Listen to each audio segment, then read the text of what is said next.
Good morning, everybody. Happy Saturday. It's that time of year again. We are less than a month away from college football. So that means your boys from Coast to Coast are back. Season 3, I can't believe that. Episode number 1, the ACC Preview show. We are back, getting ready to roll. So we're going to get into it quick today. But first, the two gentlemen that always help me make this show incredible. Top left, number 1, the defending and reigning national champions. My Buckeye brother from another mother, Mr. Cottrell Simpson, has been enjoying the offseason and all the accolades and having the national championship trophy in Columbus. Good morning, sir. How are you? Hey, I'm feeling great, man. You know, it's a college football season, and you know, you have the moniker of champ just behind you. And I got to just relish that for the last 8 months and really get to relish in it for the next 4 or 5 months until we crown a new champion. Or, I mean, hey, if things get crazy, maybe the Buckeyes repeat, but it's feeling good. I get to know what you've experienced, you know, the year prior, Bill, and the next guy you're about to throw it to, he just doesn't get it. He just doesn't get it. So he's making all the faces up there. He's just unfamiliar. That's all. I'm just gonna before we get to Alex, I noticed we have a new introduction video, which is great. I love it. I just want to point out I did not get one of those for Michigan's year of being a champion. Just want to point that out.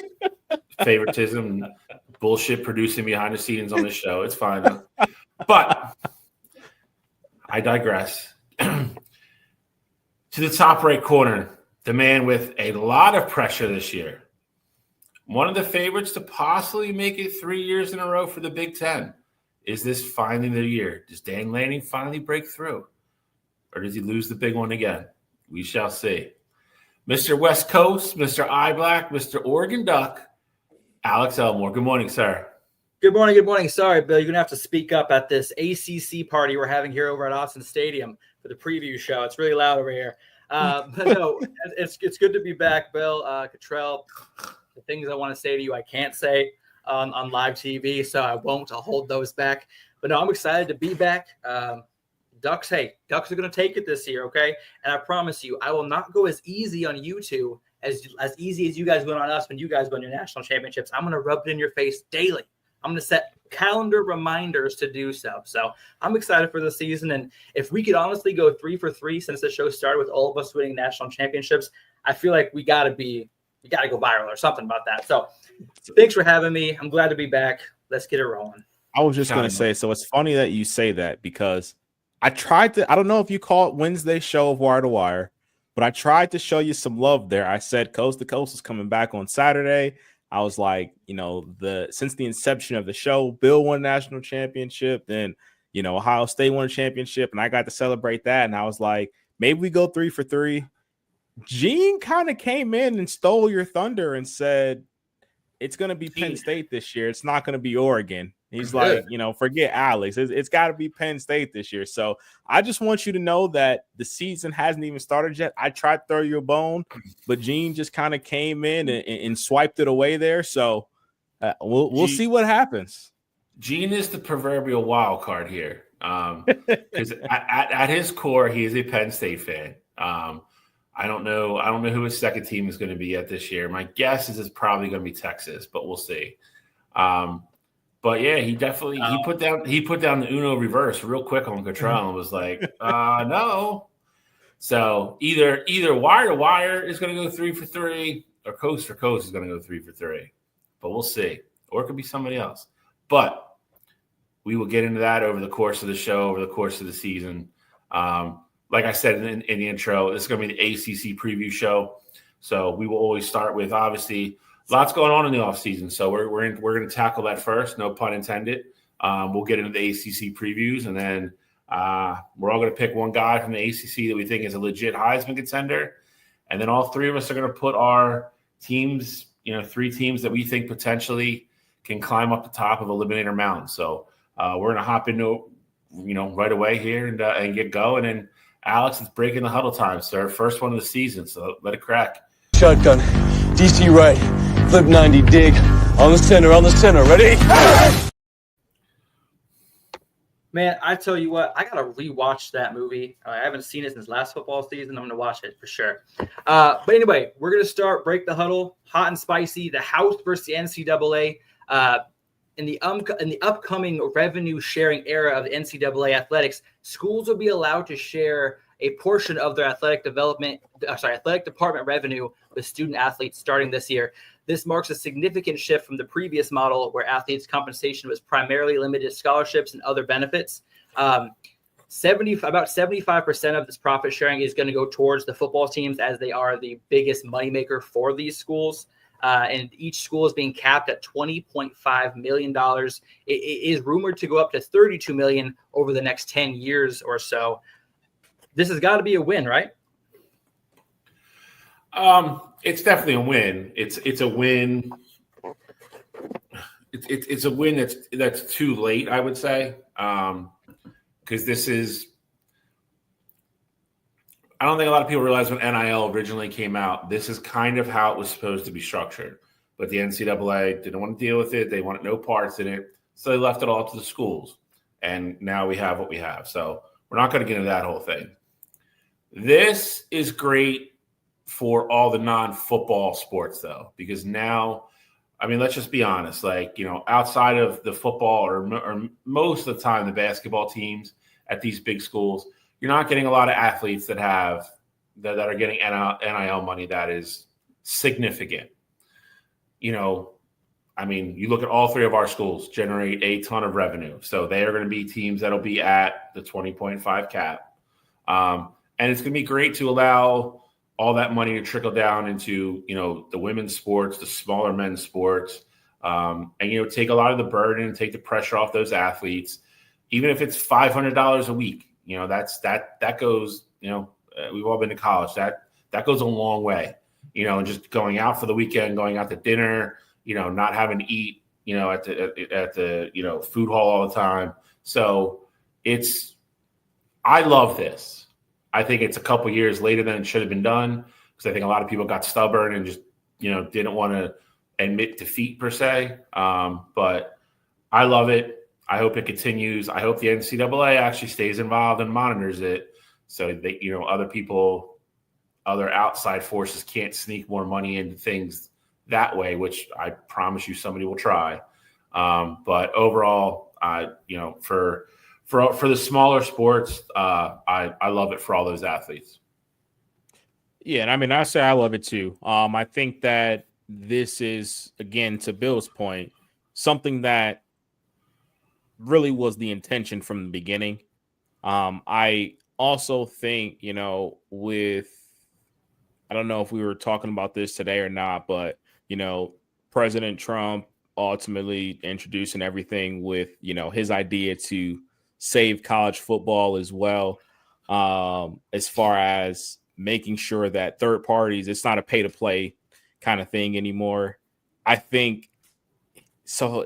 It's like we're going in the right direction, and I feel like everyone has great intentions, but the problem is, and what ultimately I think, as far as football goes, like what the main thing needs to be, let's just make sure that the playing fields are equal in a sense. Of course, you're not going to have schools like Tulane spending as much money as Ohio State, or, smaller schools spending as much money as these bigger schools, which I 100% understand that.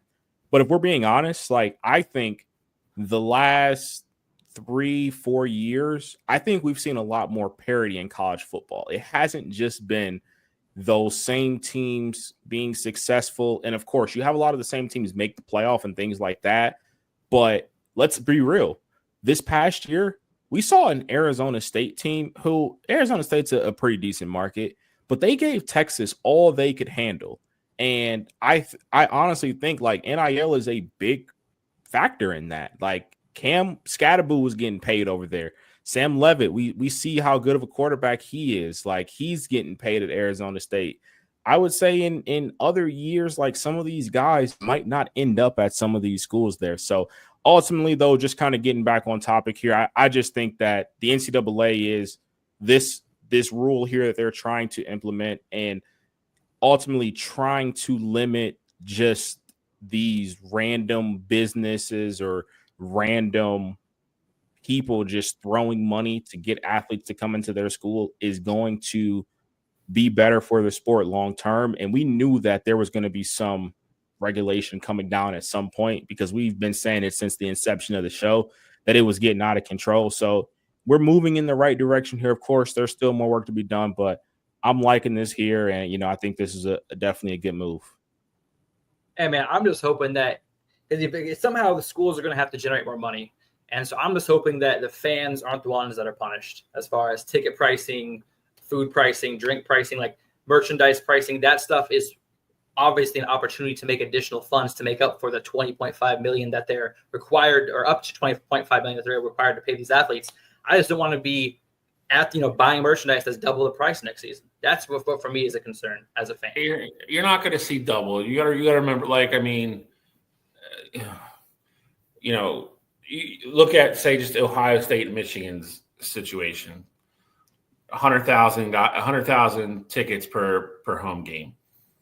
If you raise each ticket $2 or $3 over the course of a year, plus raise a hot dog $1, all that recoups your $20 million over the course of a season. You're not going to see drastic, your T-shirt's not going to be $50 now. I don't think you're going to see it like that. And again, they don't have to go to 20.5. If they come up with some other, structure that they're how like Oregon doesn't have to do what Michigan does. Michigan doesn't have to do what Ohio State does. It's just that's the cap that they can be at. And I think the expectation is for the bigger schools that they're going to be at that cap because they generate so much money. You look at every year, Michigan, Ohio State are in the top 5 for revenue for football. So it'd be a hard sell to be like, yeah, you guys can't afford it. You guys generate $150 million this year. So, I think it's great across the board as long as, like I said, people stay involved and it gets monitored and the funds actually end up in the hands of the people that they're supposed to end up in. And I also think too, to just add on to that, is that we are also in a new age now of college football to where things are getting expanded. Like we already have 12-team playoff. Like Ohio State had an extra game this year. They got to play at home, which generates more money, which, in reality that covers, what we're talking about as far as, raising ticket prices $1 throughout the entire season. Just that one extra game where they're charging people ridiculous ticket prices in December when the stadium is completely sold out and everyone's willing to pay those prices. One, because it's a playoff game, but two, because when you're there, you're paying for the experience, you're paying to be in that atmosphere and things like that. So especially this past year against Tennessee, it was SEC versus Big Ten. You had so many factors that build into that. And it's not even just an Ohio State thing, but in general, so many of these schools are going to have the opportunity to host these home games. And especially now that they've changed that format to where it's not just the automatic, you automatically want to buy for getting the conference there. We're going off of true seeding there. You may have schools like a Boise State, or even this past year with SMU. Some of these schools may actually host a home playoff game, and that'll be built in additional revenue there as well. And you can't forget about the TV money now. Like the Big Ten, that all gets revenue shared at the end of the year between all the teams. And then Ohio State, horrible, but and then 2 years ago Michigan did it. Last year Ohio State did it. The further the teams go into the college football playoff, they're making money every week there, which is also parts of that gets kicked back into all throughout the conference as well. So there's money everywhere. So again, if you're a big school and you're playing, not football or basketball, then you should probably expect your school to be right around that cap. I would assume, because if not, there would have to be a damn good excuse why there isn't. All right, I'm on the same page as you, and we're going to keep this train moving. Next up, we got Deion Sanders. He has faced significant health challenges, including blood clots, diabetes. He even lost was that a foot or a toe? I don't remember what it was at this point. Toes. Yeah, he lost a couple toes. And now, unfortunately, he did announce this past week or 2 weeks ago that he did suffer from a battle from bladder cancer. He since has bladder removed. He was even able to make light of the situation and say that he had to deal with Depends and that they were going to put a porta potty on the sideline for him. So the dude's in great spirits. He does expect to coach this season. I mean, but how much? I mean, this has got to affect his time with the team. This has got to affect, how the team atmosphere is ran. And what do you guys think of this kind of situation? I mean, if you're asking how the team's going to react, I think it's probably a positive thing. I mean, I think they would rally behind their coach, and I think that's a point that really, really easy to sit up there and talk about it, and think about if you're a young man, be like, this guy is wearing diapers on the sideline and everything else to coach us. Like, the effort level and the commitment level there from everybody on the team should be there. I think it's one of those things that's weird to me. I mean, you look at like Deion in his prime, you're talking about one of, the top athletes on the planet. And, and you look where he is now. I mean, it just goes to show you, man, life is full of tricks and turns and pitfalls and, everything else. But, I don't think it's going to affect the team or the program anything in a positive way. I mean, he's kind of, in a weird way, bragged about not leaving the campus to recruit. And I mean, this is probably part of the reason why. We just didn't know. But I'm sure this factored in. But the most important part, football aside for me, I said this Wednesday night, again, if you were growing up in my age, you probably didn't like Deion, because he was, unless, San Fran or Dallas was your team. But, in regards to watching him play, I mean, the man was incredible. And, all that stuff aside, he is, a husband, he is a father.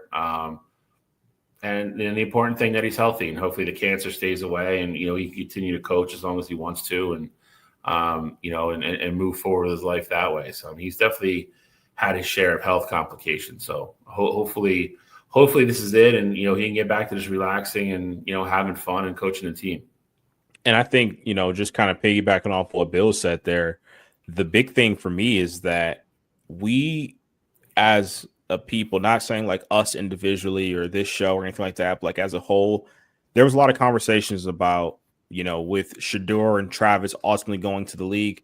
People thought Deion would be on the first thing out of town, like whatever reason he could have to get out of Boulder, that was going to be the case there. Whether it was just him saying like, oh, I don't want to coach anymore, or it was him taking another job, or whatever the case may be there. A lot of people didn't think Deion would still be here. And I think this is, obviously it's a serious matter here. And I don't want to just make light of it and say what I'm about to say, but this could have been an out for him, and it's not to say that cancer isn't out or anything like that, but like this would have been a very valid reason to not coach anymore. And instead of even thinking about that, he said, hey, I'm going to get my bladder removed. I'm going to wear these Depends. He made light of it in his press conference. I'm going to put a porta potty on the field.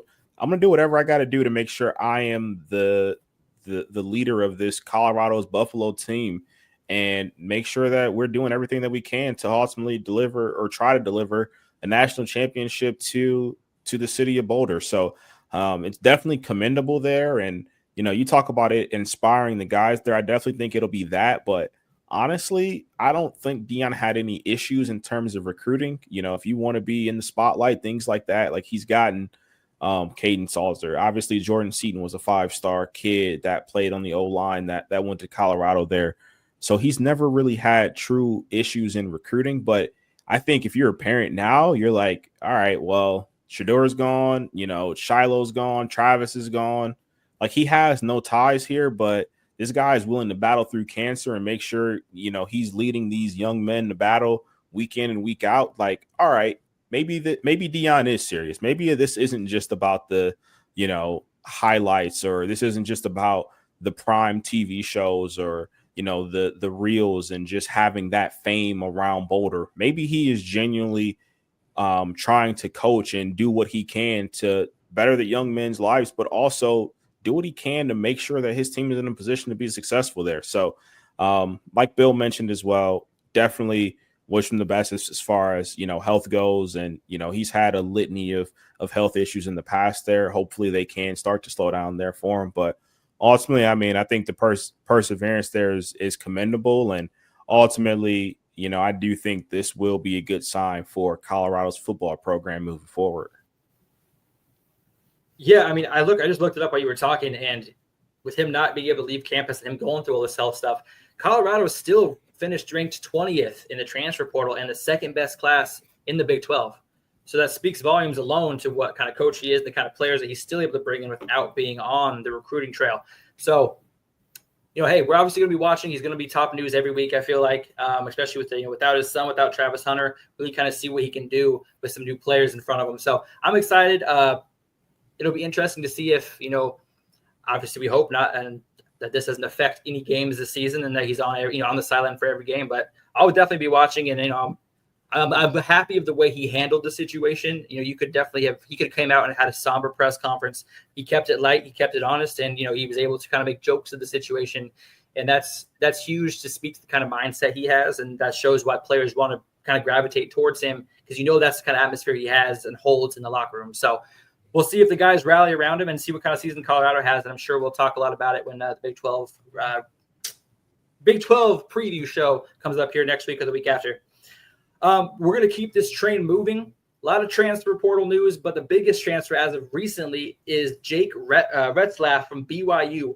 Fantastic quarterback from last season, almost led BYU to a Big 12 championship as well as a berth in the college football playoff. He's officially transferring to Tulane.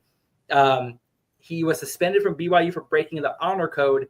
Essentially, having premarital sex is a violation of BYU's honor code. So he was released. Obviously, there's a little bit more to the story. It initially was a civil lawsuit alleging an inappropriate sex act, which we're not going to mention on air. But the lawsuit was withdrawn, and he then withdrew from BYU after and transferred to Tulane. He's transferring as not as a scholarship athlete, but I'm blanking the word right now. He's walking on at he's walking on at Tulane, and he is expected to compete for that starting position, as we all expect him to. Obviously, last year starting quarterback Darian Mensah transferred to Duke. So there's a lot of opportunity there at Tulane, and they have high hopes still in Tulane. So do you think this really shakes up the college football landscape? What's your kind of reaction to this? For me, I feel like the gut reaction is Tulane's got a chance to be the Group of 5 team that makes the college football playoff. Like, Jake Retzlaff is that good. And I think on the flip side of it is, as much as I thought BYU was going to be a contender for potentially the Big 12, I think that ship is sailed. And, it's late getting to a new school because he got there like a week and a half or maybe 2 weeks ago. So it's tough to learn a new offense in the course of a month. But again, as far as college football quarterbacks goes, Jake Retzlaff was going to be one of the top 10, 15 guys in the country. And so for you to just kind of pick that up at Tulane, especially after losing, you mentioned Mensah going to Duke there, like he's another really good quarterback. And, I'm sure his name will get brought up here. And we talk about the ACC preview, at least just a little bit, because he is a dynamic player there.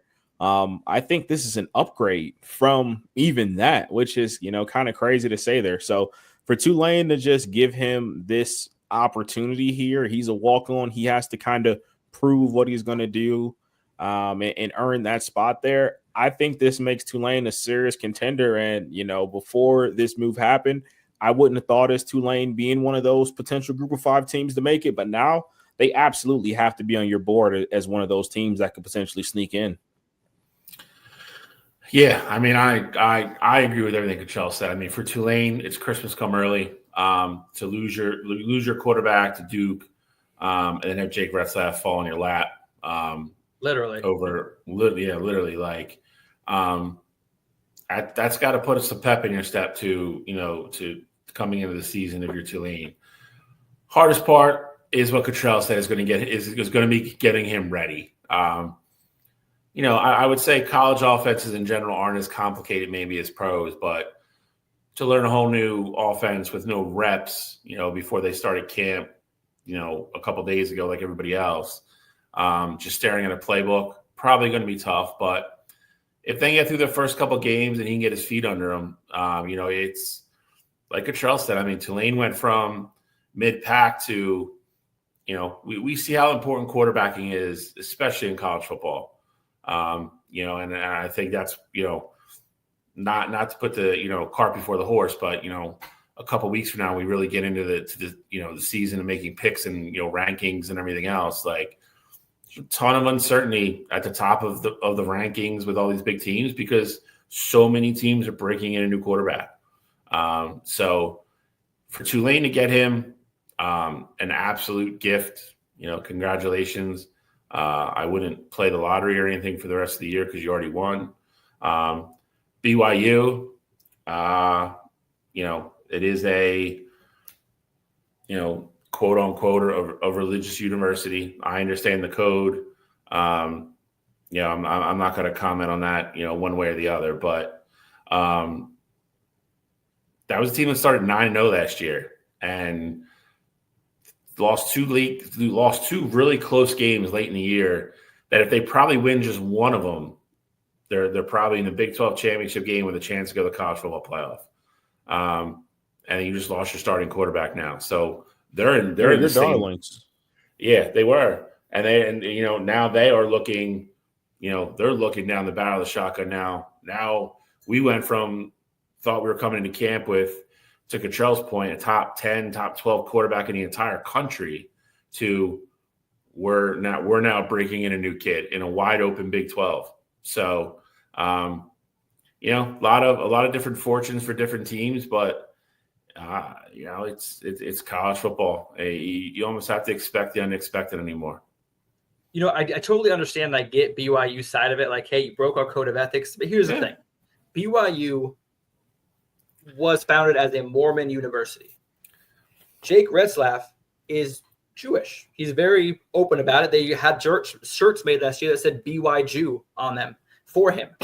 So I feel like this is a situation. Yeah, swear to God, I'm not even joking. Look it up. There are shirts made that said BY Jew on them because he was Jewish.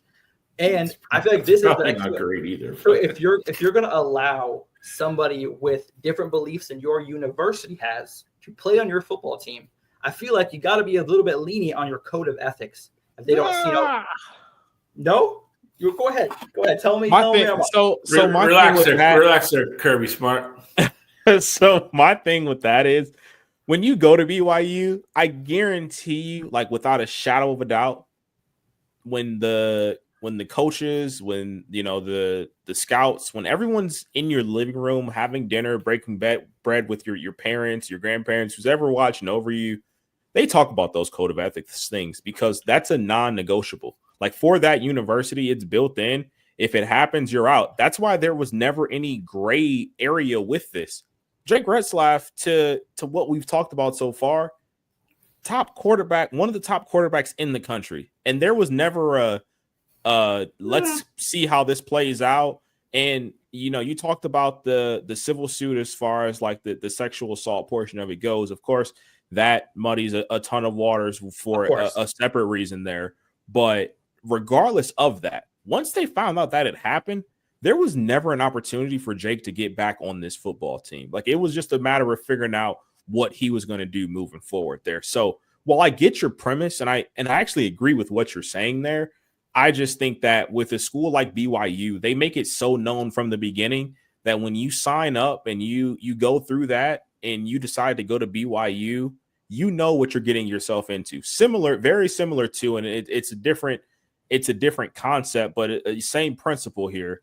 When you sign to go to play football at like a school like Army or Navy, you give up that right to essentially just go to the NFL right away if they want you to deploy or stay within that program for the 5 years that you are entitled to. And you go in knowing that, hey, I might be the best player in the world here, but ultimately I have signed away my ability to do that. I said I was going to perform this duty, and that going in. So again, I agree with your premise, but at a school like BYU, you know what you're signing yourself up for, and you got caught with your hand in the cookie jar. Well, I'm not going to argue with you on it because, like we said, there is obviously other circumstances that make this, like you said, kind of muddies the water a little bit about your opinion of this situation. Did he not use the sheet? Do we have any kind of details here? As far as what? Oh, see, you don't know more. I think No, don't Mormons have to use the sheet? I don't know. The big thing up there is like soaking. What? Yeah, but don't they wear sheets? Why are we wearing sheets? And why is there soaking? I don't know I'm why so they're concerned. wearing. See, I don't know we're why t- they're uh, wearing. let's I don't know why they're wearing sheets, but Sorry, guys. This show is no longer coast to coast. Now we're just gonna look up weird stuff. No, but hey, that's it for Break the Huddle. Google it. I sent you guys a picture in the group chat of the shirts, by the way. People, if you're watching and you're curious about the shirt, the BYU shirts, Google it. There's literally thousands of them. You can buy any of them that you want, all colors, all sizes, all designs. I almost want to buy one now. But no, that's it for Break the Huddle. A little bit of a light news week. Obviously, next week we'll preview another conference. We'll have some more news for you, especially as we get closer to the season. Maybe we'll even talk about who knows. So, nah, I got my religion messed up. It's not the Mormons. Sorry, Mormons. You just got canceled in Utah. It's fine. Yeah. You can't. They can't be your darlings anymore. Nope. Well, they're not going to be. Shunned. You've been shunned. Ran my quarterback out of town for getting some booty.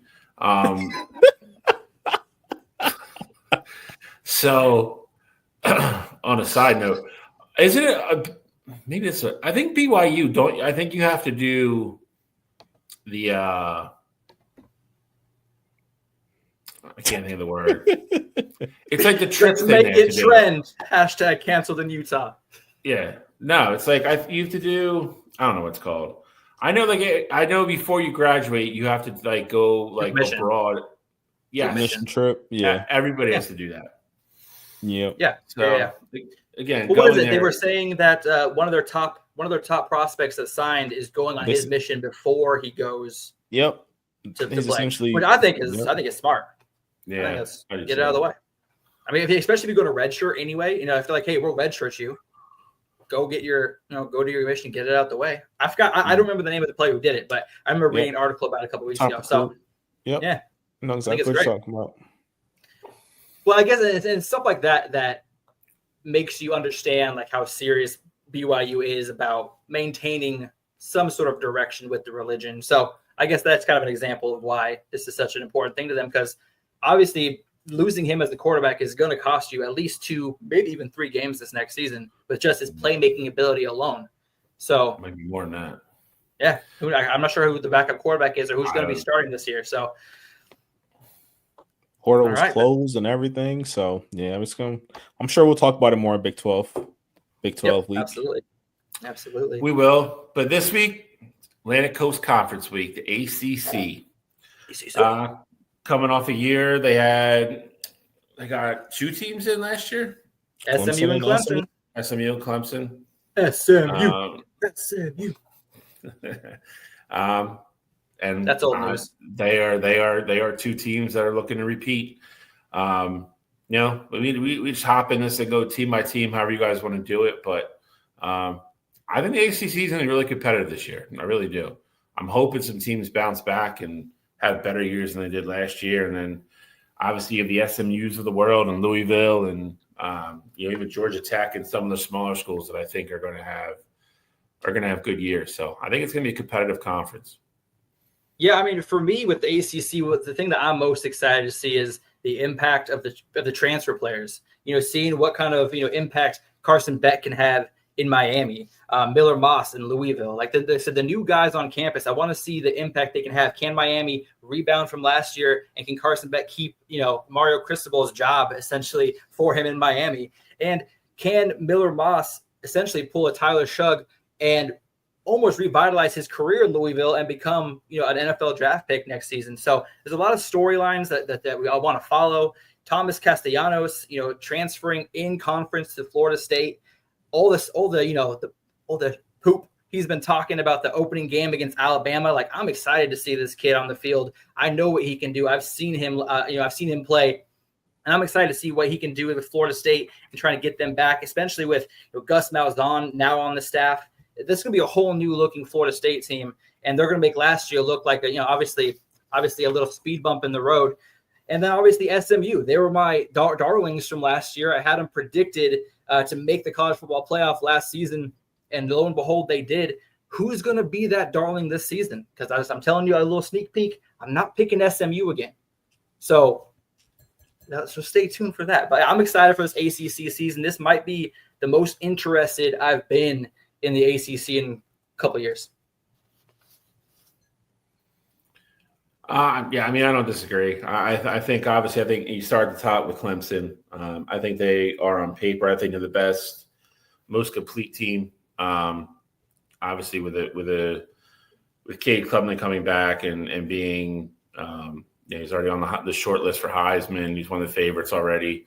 A lot of defensive players returning.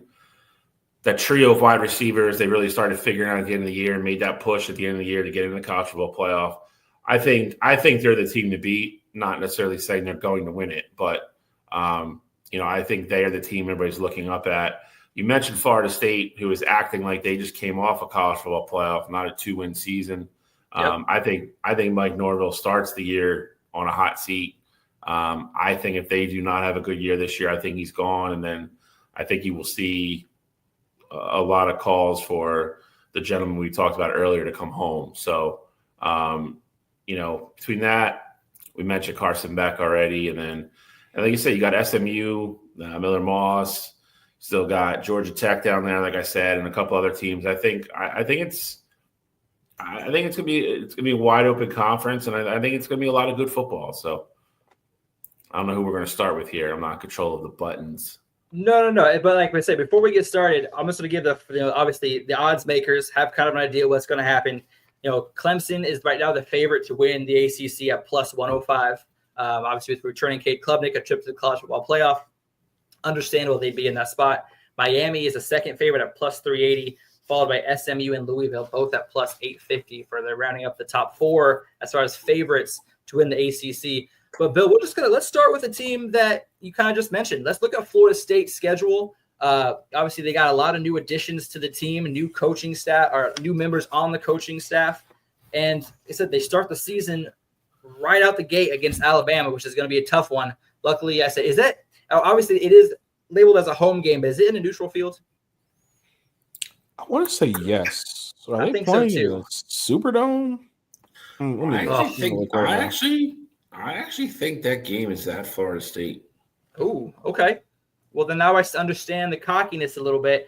Last season, only Kent State and Kennesaw State averaged fewer yards per game. I didn't throw Kent State in there to throw a knock at you or anything. Stats are stats. So I'm sorry about that. That game is at Doak Campbell. Yeah, it's at Doak Campbell. Florida State, 3:30 kick.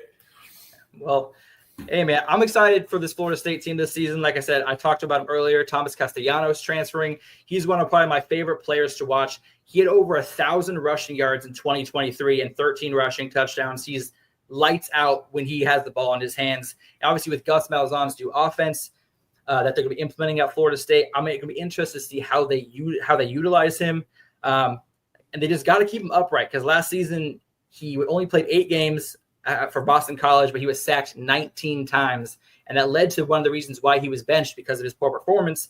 But the poor performance was wrapped around the lack of an offensive line that could actually block for him. So I'm excited to see him, and I'm sure we'll talk about him later as we get into a couple other topics. But that's what I'm looking at for. Yeah. Is East Texas A&M a real team? Yes. That is on their schedule. Sure? They have to be they're probably a D2 school or FCS school. But I was just going to say, kind of piggybacking off of what you said there, Alex, like you talk about the addition of Thomas Castellanos, which of course is going to be massive for them. But I also think the other part of the transfer portal that was very interesting for them is that they got the top-rated receiver prospect from the transfer portal and Deuce Robinson. Deuce Robinson was the other guy opposite of Zachariah Branch in USC last year. And, USC was just this room. Well, they had a receiver room that was quite crowded between, Brendan Rice, Zachariah, Deuce. Like Deuce Robinson is a very, very good receiver. And he's going to go down. And if he can establish a connection with Thomas Castellanos, like that can be something that gets dangerous. And, Alex, you talk about the sack numbers and, things like that, his poor play leading to him being benched. Well, I actually think that he adds dynamic that this Florida State team was really missing last year. Jordan Travis was, and I'm not saying that Thomas is going to be Jordan, but Jordan Travis was this guy who provided you a spark. He could create the big play because he could use his legs. He could, take care of the ball with his arm and move the ball downfield. So I think Thomas is a guy that can add that spark there. You also get playmakers back. So it'll be very interesting, and you'll kind of know right out the gate because for different reasons, this Florida State team and Alabama team last year, they underachieve, and that's, for Florida State, that's saying the least. 2 wins is absolutely insane for a team that a lot of people were clamoring to be in the college football playoff. But Alabama being a team that had 8 wins last year, ultimately had 4 losses on their schedule when it was all said and done after the bowl game. Like, I think this is going to be a big prove-it game, and I think you're going to know what these teams are after week 1 there. But I think Florida State has done a good job of retooling in talent, so it'll just be one of those things we got to look out for to see if it actually comes to fruition on the field. Yeah, I mean, obviously Alabama right off the get-go, having home, I would say it's kind of a must-win for Florida State. I think if Alabama loses that game, it's not the end of the world with it being on the road and being able to make up so much ground with quality wins in the SEC. But look at the rest of their schedule here. If they win that game, I mean, they should walk into Miami 4-0. They have Miami at home as well. Pitt, I mean, going coast to coast, no pun intended, is always treacherous sometimes for these kids. But I can't imagine Stanford having a ton to offer this year. Wake Forest at Clemson's going to be a big one.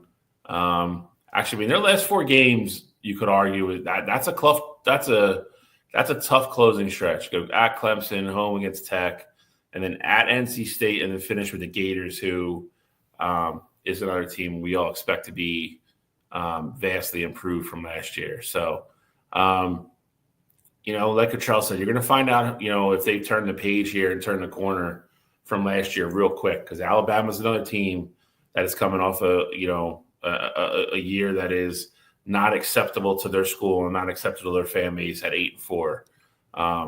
So, it is it'll be that's one that that's a great one of the great games to kick off the season. But not a super easy schedule, not overly daunting, but I'm curious to see how it's all going to click. Like I said, these kids are talking a lot of trash and acting like Cottrell said, like they came out of the college football playoff last year, not a 2-win team that was pretty much embarrassed everywhere they went. So I'll be curious to see how they come out of the gate. I really will. The one question that I have for both of you guys is Bill, you alluded to it earlier with, Mike Norvell kind of being on the hot seat after the 2-win season last year. Just looking at this schedule, and just quick look here, I think they have 4 losable games. And obviously, if it goes how it went last year, they have way more than that. But the ones that automatically stick out will be Alabama, Miami, Clemson, and Florida. If this Florida State team wins 8 games, they go 8-4, they lose all the 4 that I ultimately deem were losable there. Do you guys think that's enough to keep Mike Norvell as the head coach at Florida State? I do. I think go ahead. No, yes, I definitely do. Like I said, if you lose, because 2 out of those 4 losses aren't going to impact your conference championship title opportunities. Alabama and Florida, they're not going to matter as far as getting to that conference title game. So those 2 loses are against 2 strong teams, strong opponents. They're adding to the strength of schedule. I don't anticipate losing those 2 games to be something that will be detrimental to his job. However, if they lose a 5th game, that's going to be the marker that I think would cost him his job. It's if they lose a 5th game to like Wake Forest, or they do go to Stanford and lose, or they fall against Pitt. That's going to be what's going to put the nail in this coffin. Not losing the 4 games that they could understandably lose, if that makes sense. I think 8-4 makes it tough because I think 8-4 again. It's just that's not the standard of Florida State. We've talked about that before, and then coming off a 2-11 season, I don't know how much wiggle room he has there. I'm not saying it's automatic firing, but I say it's probably this. If they finish 8-4 and they lose all 4 of their big games, they really don't have a quality win at that point.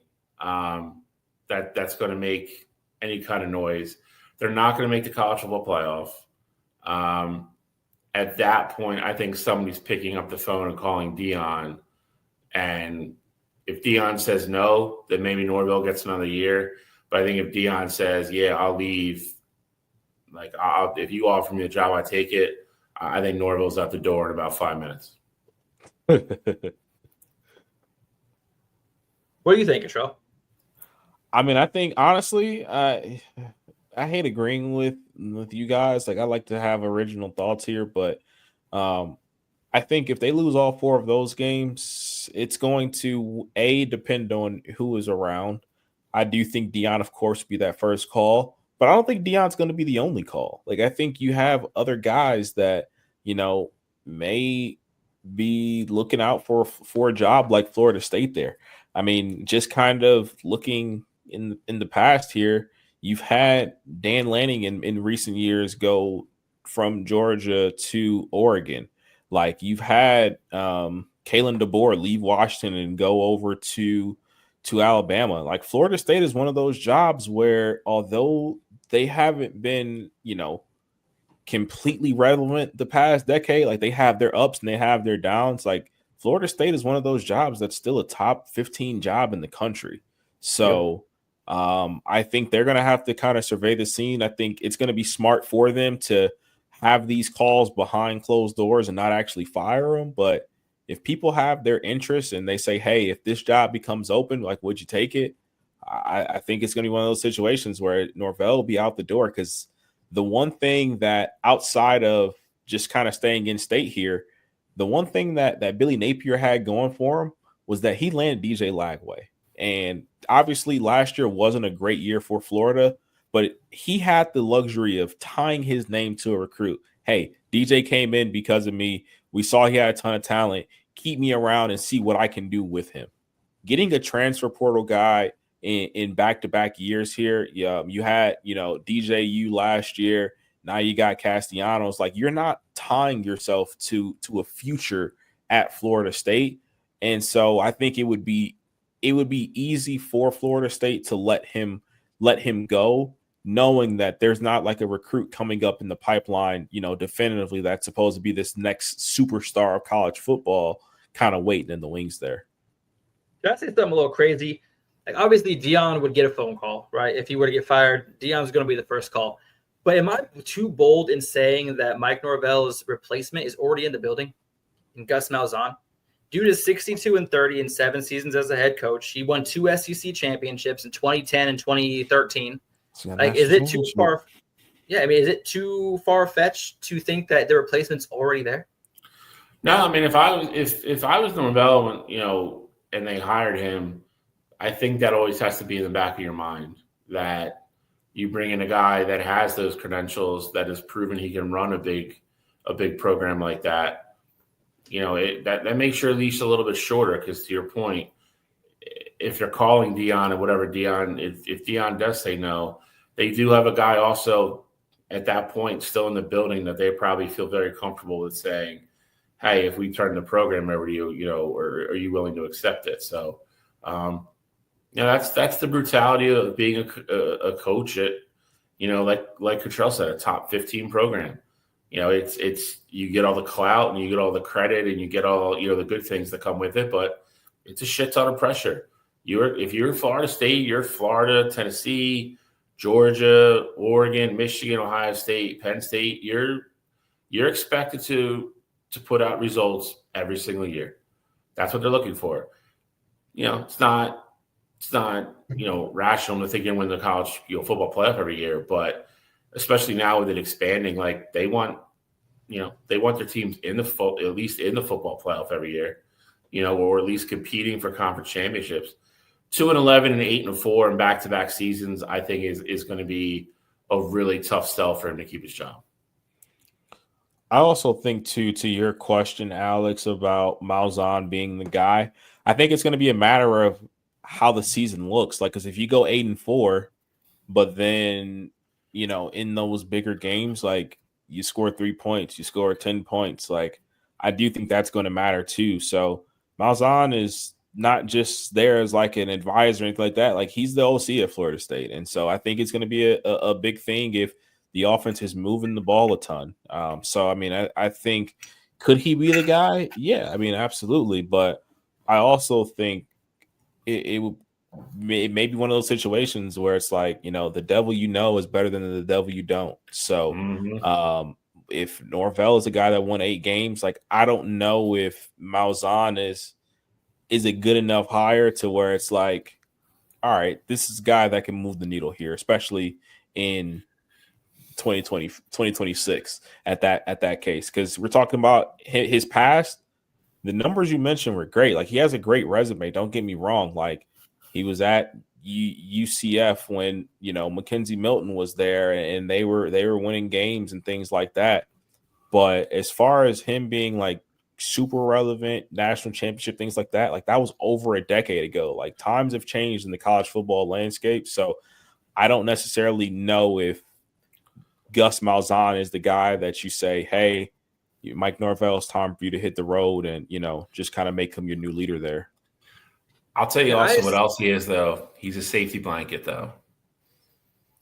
Like Alex brought up. Say they lose to Bama, win the next 2, or win the next 3, go to Virginia, and then say Miami comes into town, beats them, and then they have that letdown game and go, they play Pitt and lose that game, and now they're 3-3 all of a sudden.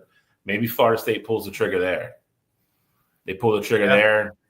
You're not handing the reins of the team over to, the strength and conditioning coach to coach the last 6 games of the year. Oh, that's great. We have Gus Malzahn on staff who used to be a head coach. So I think that plays into it too. Again, I don't think they can get off to a bad start. If they somehow play well against Bama or beat Miami, one of the two, barring an absolute total collapse down the stretch for those last 4 games, he's probably okay. But again, I don't think 8-4 makes him safe. I think 9-3 probably does, because that means he beat either Bama, Miami, Florida, or Clemson. At least they'll have a signature win on the resume this year. But if he loses all 4 of them, then I mean, what did you really do this year? Oh, you went to Stanford and won. Congrats. You beat Kent State. They were like the worst team in Division I last year. Congratulations. Like, I just don't think these shots at Kent State have been uncalled for today. That's, look, bro. He's that's not wrong. Second one. Okay? That's the second one this show. The third one, we're going to have some problems. Stats are stats, my guy. Stats are stats. They don't lie. They're impartial. Okay. Alex, what were you about to say? What was your? Oh, no, I was going to say is there just seems something fishy about having him come there, only because he was the head coach at UCF, making $5 million a year, to drop down to an offensive coordinator position, making $1.5 a year. It's not like he changed states. It's not like he changed location. I mean, yes, I guess it's a step up in program prestige, but as far as position goes, it's definitely a step down. So I feel like there has to be something in the contract or something was said to him where it's like, hey, if things go south, you're going to be our guy. Like there had to have been something that pulled him to Florida State and taking that big of a pay cut for a team that only won 2 games last year. I mean, like there's something fishy about it that just sticks in my brain that I can't quite get out of my head. That just feels like there's something in the works there. I don't know. So without getting like too deep into it, you also have to remember that UCF went out and hired Scott Frost back. Like I almost wonder if they both realized that this was a mistake. Like Scott Frost, we let you walk out the building. Like you went to Nebraska, like to get that big time offer, make that jump. And that was the wrong move there because you didn't have success there. But at the same time, it was like for UCF, like we haven't seen the same success as a program since you left here. And I'm not saying that Gus Malzahn did a bad job there or anything like that, But when you have the opportunity to bring back the guy who probably never has to buy a beer again in the city, and he didn't even, I mean, all he did was have the 1-12-0 year there. I think that maybe he knew at the same time, like, this seat is getting a little warmer, and if I have a good year at Florida State as an OC, I can parlay that into another head coaching job. Because remember, just the year prior, Chip Kelly was the head coach at UCLA, making a ton more money than what he was making at Ohio State. But I also feel like he knew kind of writing was on the wall there. He was underperforming there as a school. He took the demotion to go down to OC, but then they go out, they perform, and now he's an OC in the NFL. Like, so maybe he's just looking at it as like, I take a step back now, but moving forward, this might be the better move for my career. Correct. This is chess, not checkers. Correct. Yeah. Well, hey, let's just go over the schedule really quick. Let's do a quick win-loss. All right, I'll read them off. Obviously, Alabama. What are you guys feeling? Loss. Is at home? See, I love Tommy Castellanos. I love his confidence. I love his moxie. I love what he can bring to the offense. I'm 50-50 on that game, to be completely honest with you. But we will chart it as an L because 2 trumps 1. I'm just saying, look out for that game to be what you don't expect it to be. The one thing that they have going for them is that Alabama still needs to figure out who their quarterback will be. Yep. That'll be huge. Yeah, and they don't know how Gus Malzahn's offense will look with a mobile quarterback leading the way. Obviously, we saw what Cam Newton – I'm not comparing him to Cam Newton, just so I'm saying that now. But we saw what he could do, what his offense looked like with a big, mobile, strong quarterback, which is what Tommy Castellanos is. So if he can have any sort of resemblance of that 2010 Auburn offense, I'm not going to be upset about it. That's all I'm saying. East Texas A&M, Bill, I did Google it. All right. It is a real university, just so we know. But what do you feel? You think that's a win, obviously? I hope so. But, I mean, you go off what they did last year. Who knows? You think those kids at East Texas A&M, when people ask where they go, they just go, I go to A&M? Oh, definitely. Oh, I go to Texas A&M, the East Campus. Yeah, no, they're just like, I go to A&M. It's like that one movie that I accepted, the Hart Institute of Technology or the South Harmon Institute of Technology. Yeah, shit. Yeah. All right, so we're going to win East Texas A&M. Yeah, I love it. I'm going to watch that movie too. It's a great movie. Kent State, I think, is going to be a win. Cottrell, do you think Kent State's going to pull off the upset? L. Kent State on the road. We are. Okay. So win at Kent State. Obviously, they go to Virginia week 4. Virginia could be a team to. I'll say win, but tricky game. Okay. Tricky game, especially with who's coming to town the next week. Is there a bye week in between there? I should have put buys in here, but I didn't. FSU bye week is their second, but the first bye week is October 25th. That doesn't help me at all. It's after that then. Yeah. Yeah. So so that's Virginia's a little bit of a trap game. So I'll say win, but probably closer than it should be with Miami coming to town the next week. Win. Next. Okay, Miami. Win. I'll say they win that. I'll say they win that game too. I would say the same thing. Pitt. Win. At Stanford, crossing the country. We talked about the teams who had to cross the 3 time zones. Their record last year was not great. Actually, their bye is probably before this game, so I'll say win. Win, don't cover. Win, but don't cover. Fair. Love it. Fair. Okay, we got at Wake Forest. Win. Probably their easiest in-conference game this year. Yeah, Wake's going to be bad. I'll say win. Okay, actually, I have the schedule. Okay, so they have a bye after East Texas A&M before Kent State. They have 2 weeks off, and then their other bye is before. It looks like they only have one bye. Wow. Yeah, then Clemson. 25th. Yeah, I was looking right here, and okay, yeah. So after Florida State, before Wake Forest is their bye. Yeah, so it makes sense. It's either before or after Stanford with the travel. That makes sense. Okay, so Clemson loss. especially being at Clemson. Virginia Tech, loss. I'm calling it now, loss. But if that was at Va Tech, like that was the Thursday night game, I'd probably go with you. But at home, I think they win. Okay. At NC State, win. Now, this is a tricky one because it's at Florida, rivalry game, not a conference game. Their conference schedule will be wrapped up at this point. Win or lose? I'm going to say, assuming everybody plays and we're not getting into, like you said, like trying to move pawns here to make the college football playoff. Right. I will say at Florida is a loss.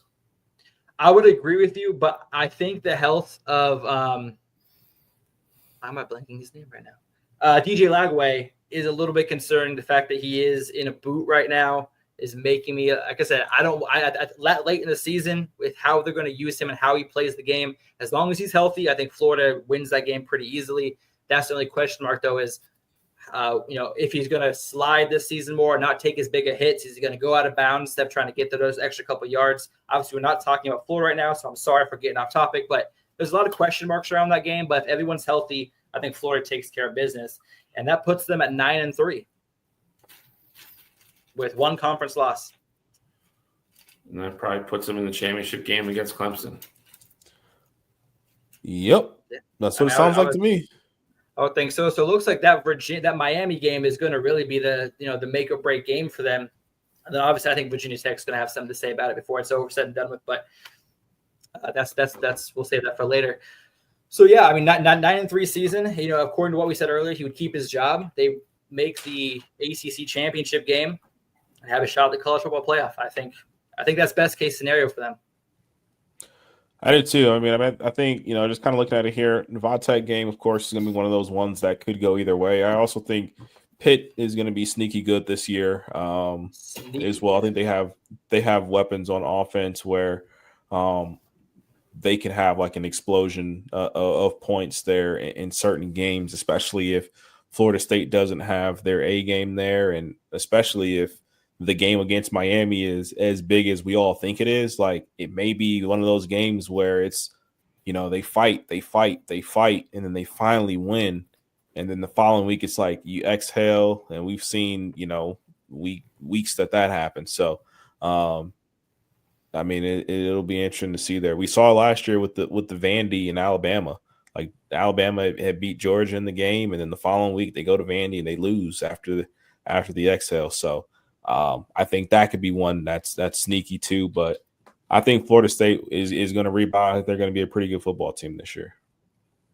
Hey, we're speaking about Miami, so we might as well just take a look at what they're like. Oh, I got SMU there. My bad. We're talking about SMU next. Yeah, that's me. My bad. I forgot the order, and I put it in the order. Did East Texas A&M join the ACC? Hey, what is going on here? Hey, man, honestly, if I'm a player at East Texas A&M, I'm loving this schedule, and I'm playing my butt. I'm not playing the first 2 weeks. I'm loving it. No, I'm showcasing my talent. Exactly. I'm loving this opportunity for a chance to be seen by a bigger program. So I'm actually, like I said, yes, it's not gonna be a fun game, but if you happen to be one of those 1 or 3 guys that always tends to shine in a game like this, even in a butt whooping, that's what spells transfer portal money. So I bet they're not too upset about it. But SMU, obviously, they're playing both these games for no other reason than money, obviously. Hey, man, they got to build a new gymnasium and a new quad, all right? But no, SMU obviously last season made the college football playoff, made the ACC championship, absolutely took over the country, and they were the country's darlings, which I will continue to say. I called it. But no, it's good to have SMU in this conference race. They are plus 850 to repeat, or not repeat, but make it to the conference championship and win this year. Returning quarterback Kevin Jennings I think is going to be the key to their success this year. He is kind of the reason that Penn State college football playoff game looked so atrocious. He threw, what was it, 3 interceptions? It was just a really rough game for him, and you can tell that this SMU offense goes if he goes. And I think one more year.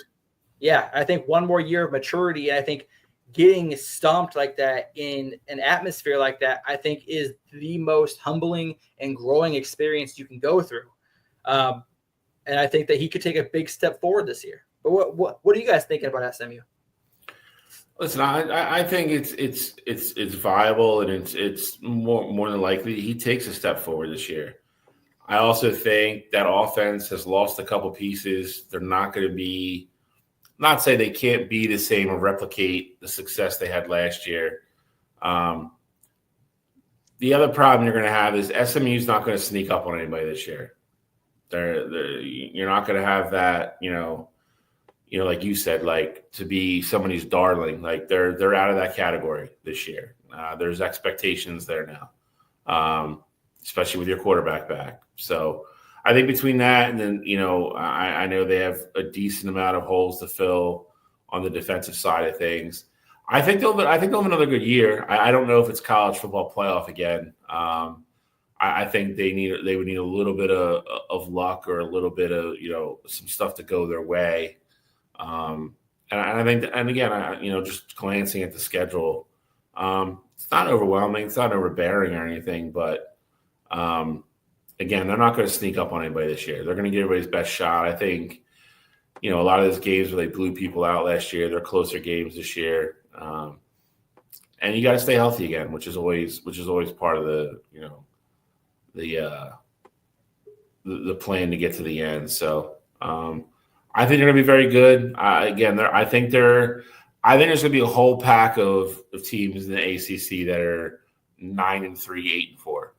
I think there's going to be a decent amount of them, and I think that's where SMU is going to be.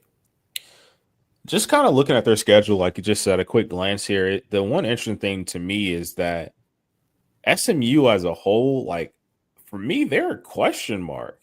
You talk about bringing back Kevin Jennings, and I think that's good for them. It's a team that has experience that went out and they know what it's like to play in the college football playoff now, but. I'm looking at this, and I think the only guaranteed loss on this schedule is Clemson. They have to go at Clemson.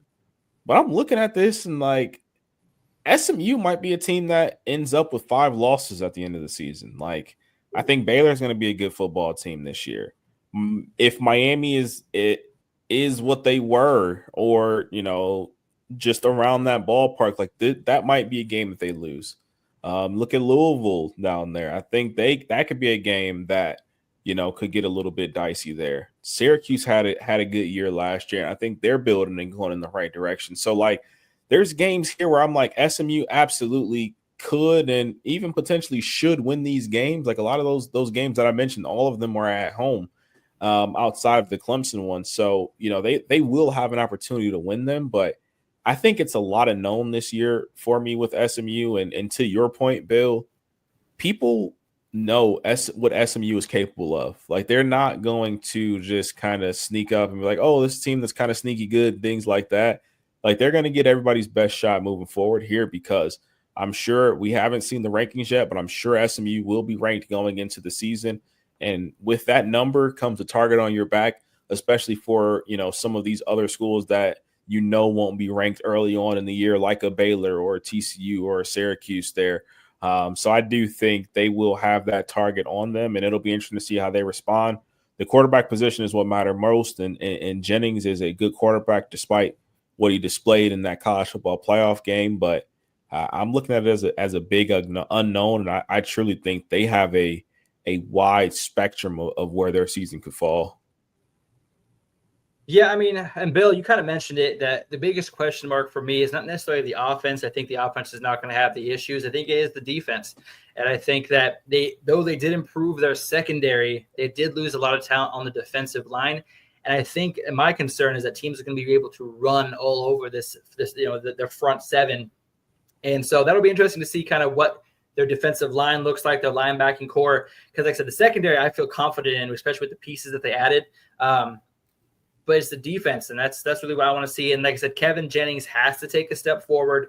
Like I said, he threw 3 interceptions in the game to Duke. They won that game by 1 point in overtime, so they could have had a third loss last season. And then in their loss to BYU early in the year, he had less than 50% completion percentage. So I mean it when I say they only go if he goes. and he's one bad game away from being a loss that they can't afford. So I'm hoping he takes that step forward, and I'm hoping the defensive line and the linebacking core can really step up and kind of help in the run, because I feel like that's going to be their weakest point on the defense this season. And the other thing, too, with that is that last year, and they didn't do this, but last year, if they wanted to, they had the luxury of having a guy who had starter experience behind Kevin Jennings. Preston Stone was their starting quarterback previously. And so they could have given Kevin a short leash and said, hey, we're going to go back with Preston. He has the experience. Like, Preston was one of the better backups in all the country last year as far as the talent. But Preston is no longer there. Preston is at Northwestern. He's going to go be their starting quarterback now. So I think it can be twofold there for Kevin Jennings. It could be one, like, I don't have to look over my shoulder worrying about a guy coming to take my job. But I also can think of it as the flip side. If you're a team like SMU, if Kevin is struggling in these games, like, now you don't even really have the thought of putting in that backup that could potentially get the job done there. So I do think that is going to be something that kind of comes up and something to monitor there, especially given that we're talking about these games where, yeah, they snuck them out and they ultimately won, but the turnovers are going to be a huge story, and you know the timeliness of them as well, especially in these bigger games this season. Yeah, no, I mean, here's the thing. I mean, let's just go over the schedule here really quick. But I'm going to say this, and I mean this. I feel like SMU had a chance to beat Penn State with Preston Stone, but I don't think SMU makes the college football playoff with Preston Stone starting all year, if that makes sense. Like, it does. I get what you're saying. And I feel the exact same way about the 49ers Super Bowl loss to the Ravens back in 2012. I feel like they wouldn't have gotten to the Super Bowl without Colin Kaepernick, but I think they would have won the Super Bowl if Alex Smith had started. So it's kind of like a double-edged sword here. Obviously, you got to ride with the guy that got you there. But I feel like after the first couple interceptions, they asked him if he could go in, and Preston Stone said, I'm already going somewhere else. I'm just here as an emergency. I'm out. But it'll be interesting to see how the season plays out, especially with last year's letdown. Obviously, there's going to be a chip on these guys' shoulders, so it'll be interesting to see if they come out on fire. But let's go through the schedule here really quick. East Texas A&M. Do we think they pull the upset here? Nope. Head caved in. Wouldn't it be wild if they beat SMU and Florida State week 1 and 2? It'd be nuts. All right. Baylor. I think this is a loss. I'm really high on Baylor this upcoming year. I'm not going to spoil the surprise potentially of next week's show, but I actually really like this Baylor football team. Yeah, I mean, I like SMU. Like I said, Baylor is going to be tough this year. I think whoever is the home team wins this game. So I think SMU wins here. But Bill, you said that you think that they were going to lose. I do. I think Baylor is one of those. Not to put them as say that they're a darling because they're a bigger program, but Baylor is going to be one of those teams that a lot of people are high on at the beginning of the year, and if they could easily see a I told you so at the end of the season type thing. Well, luckily, if they do lose that game, it won't hurt them in the conference race, and then they're going to go on the road to Missouri State, which I'm pretty sure they'll handle business there. It's very interesting that this is a road game for them because this is Missouri State's first year being an FBS school. So the fact that SMU agreed to just go on the road and play them there is very interesting. Not saying that SMU is this big time school, but like that is. If you're going to have to go on the road, why not go on the road against Missouri State? I mean, like, hey, we got to put a road game somewhere. Might as well go to Missouri. But see, that's the thing, though. They didn't have to do that, though. They didn't have to. They could have said, hey, you guys come here. We'll give you, whatever money there, and we'll just go from there. But I would imagine, though, at the time that this guy signed, actually, no, that wouldn't make sense either. I was going to say Missouri State was still an FCS school, but even then, like, you wouldn't just voluntarily go there. I don't know. Weird one, but I think it's a win. Okay. And then we got at TCU. I think that's another win. It's a win. Versus Boston College. Win. Why do we jump to Boston College? What? Why do we jump to Boston College? Oh, what the heck? I don't know why I did that. So I was checking our schedule to see when their bye was. And for some reason, it on the internet, it has them as Missouri State, TCU, Boston College, but it's not. It's what I have up here. So we got TCU win. We're going to Syracuse, or the home game against Syracuse. It's a win for me. That's another one that I think will be tricky, but if they lose to Baylor, I'd give them the win against Syracuse. Hey, y'all want to know something super funny? What's that? When I put the SMU schedule together, I didn't change their games. So this is like an ACC schedule. I don't get it. But they are in these. My brain is just, it's too early for me. This is my first 7 a.m. or 6:30 wake up day. All right. So you got to give my brain a second. Okay. Where are we at? Oh, yeah. We're at Stanford versus Stanford. Stanford's going to go across the country. Well, I guess halfway across the country. To win. They go to Clemson. Get a little bit of a chance for revenge after last year's ACC championship game. I think we're all thinking that's a loss. Loss. Then they go at Wake Forest. Win. Back-to-back road games. Going to win that one. Then we go to Miami. This is the game I think is kind of a toss-up. I think Miami has a strong chance to win here, especially depending on what the defense looks like for SMU. But I'm thinking that they lose this game against Miami. It's Miami game's home or away? Miami is at home. I'll say Miami wins. Yeah. And I would say SMU wins this game. I'll save my thoughts on Miami when we get there. But I'll vote it. We say that's no. Okay. All right. Boston College on the road. I'll say that's a win, but probably doesn't cover type situation. Sneaky tough game. Bill O'Brien knows how to coach in college, at least. Boston College is going to suck. I'll give them a win, though. Bold statement here, because I know we're not previewing them. I bet Boston College makes a bowl game this year. I'd have to look at their schedule, but I wouldn't be surprised. Okay. Now, next up, they got a home game against Louisville. That's going to be a tough game. Obviously, Louisville's got are tied with SMU with plus 850 odds to win the conference. So strong season is predicted from Louisville. I think this is it's going to be a great game. I'll take the loss team. For me. Yeah, I said the way I'm looking at this, I think Miller Moss might be a difference maker at Louisville, and I think that will be the deciding factor. I think that's a loss for SMU as well. And then at Cal, we're deciding. I think that's a win. That's a win. So essentially, we got losses to Baylor, Clemson, Miami, Louisville. So that's 4 losses, and that puts them at 3 conference losses. So I think that puts them out as far as when it comes to the conference championship.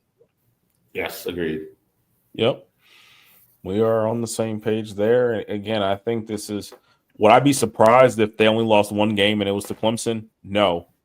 But to that same token, I also wouldn't be surprised if they go 8-4 and lose all the games that we talked about, or even, another school sneaks in and steals one, whether it be a Cal or a Syracuse. Like I wouldn't be surprised there, at all there. So SMU is probably, for me at least, the biggest question mark coming into the ACC this year.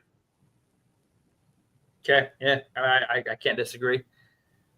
I mean, is there anything else you guys kind of want to address with SMU before we kind of take a look at another one of the top contenders in the division or in the conference?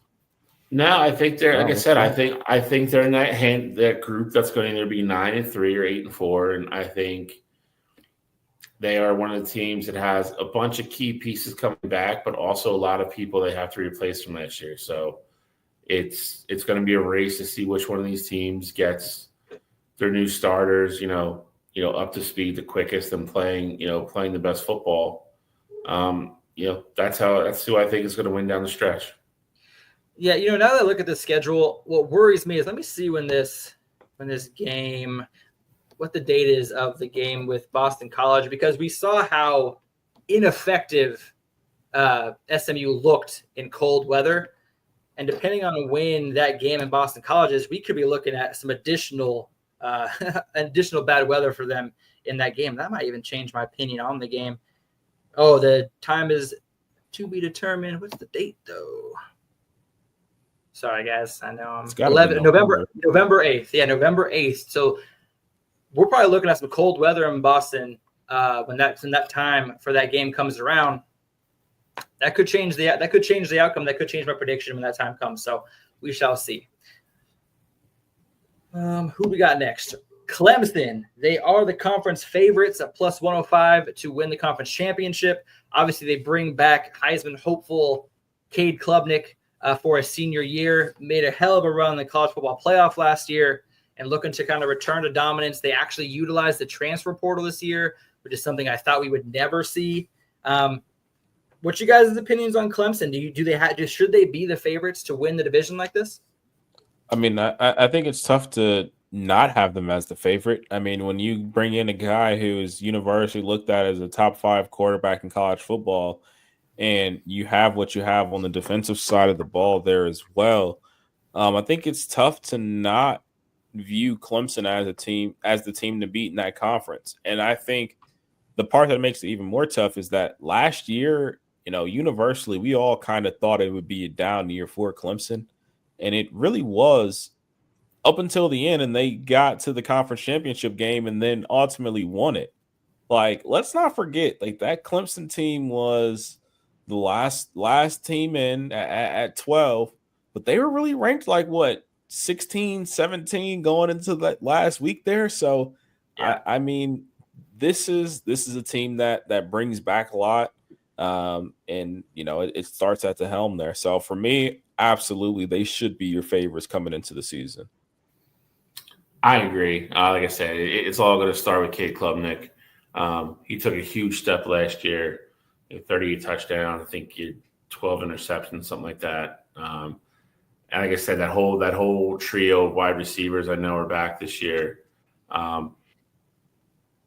that with a defense that should be pretty good as long as they can improve their tackling a little bit. And I think you have a perfect recipe for Clemson to make the college football playoff. Dabo, love him, hate him. Certain things he says you love, other things, you don't so much. But good coach. Football's better if Clemson is good. I think they are going to be the class of the ACC this year. Yeah, I mean, you kind of said it, Bill. As far as the defense goes, they were ranked 49th last season, but they brought in Penn State's defensive coordinator, Tom Allen. Penn State was obviously a 7th-ranked defense last year, so I guarantee the tackling is going to be better just with the improvement in coaching staff.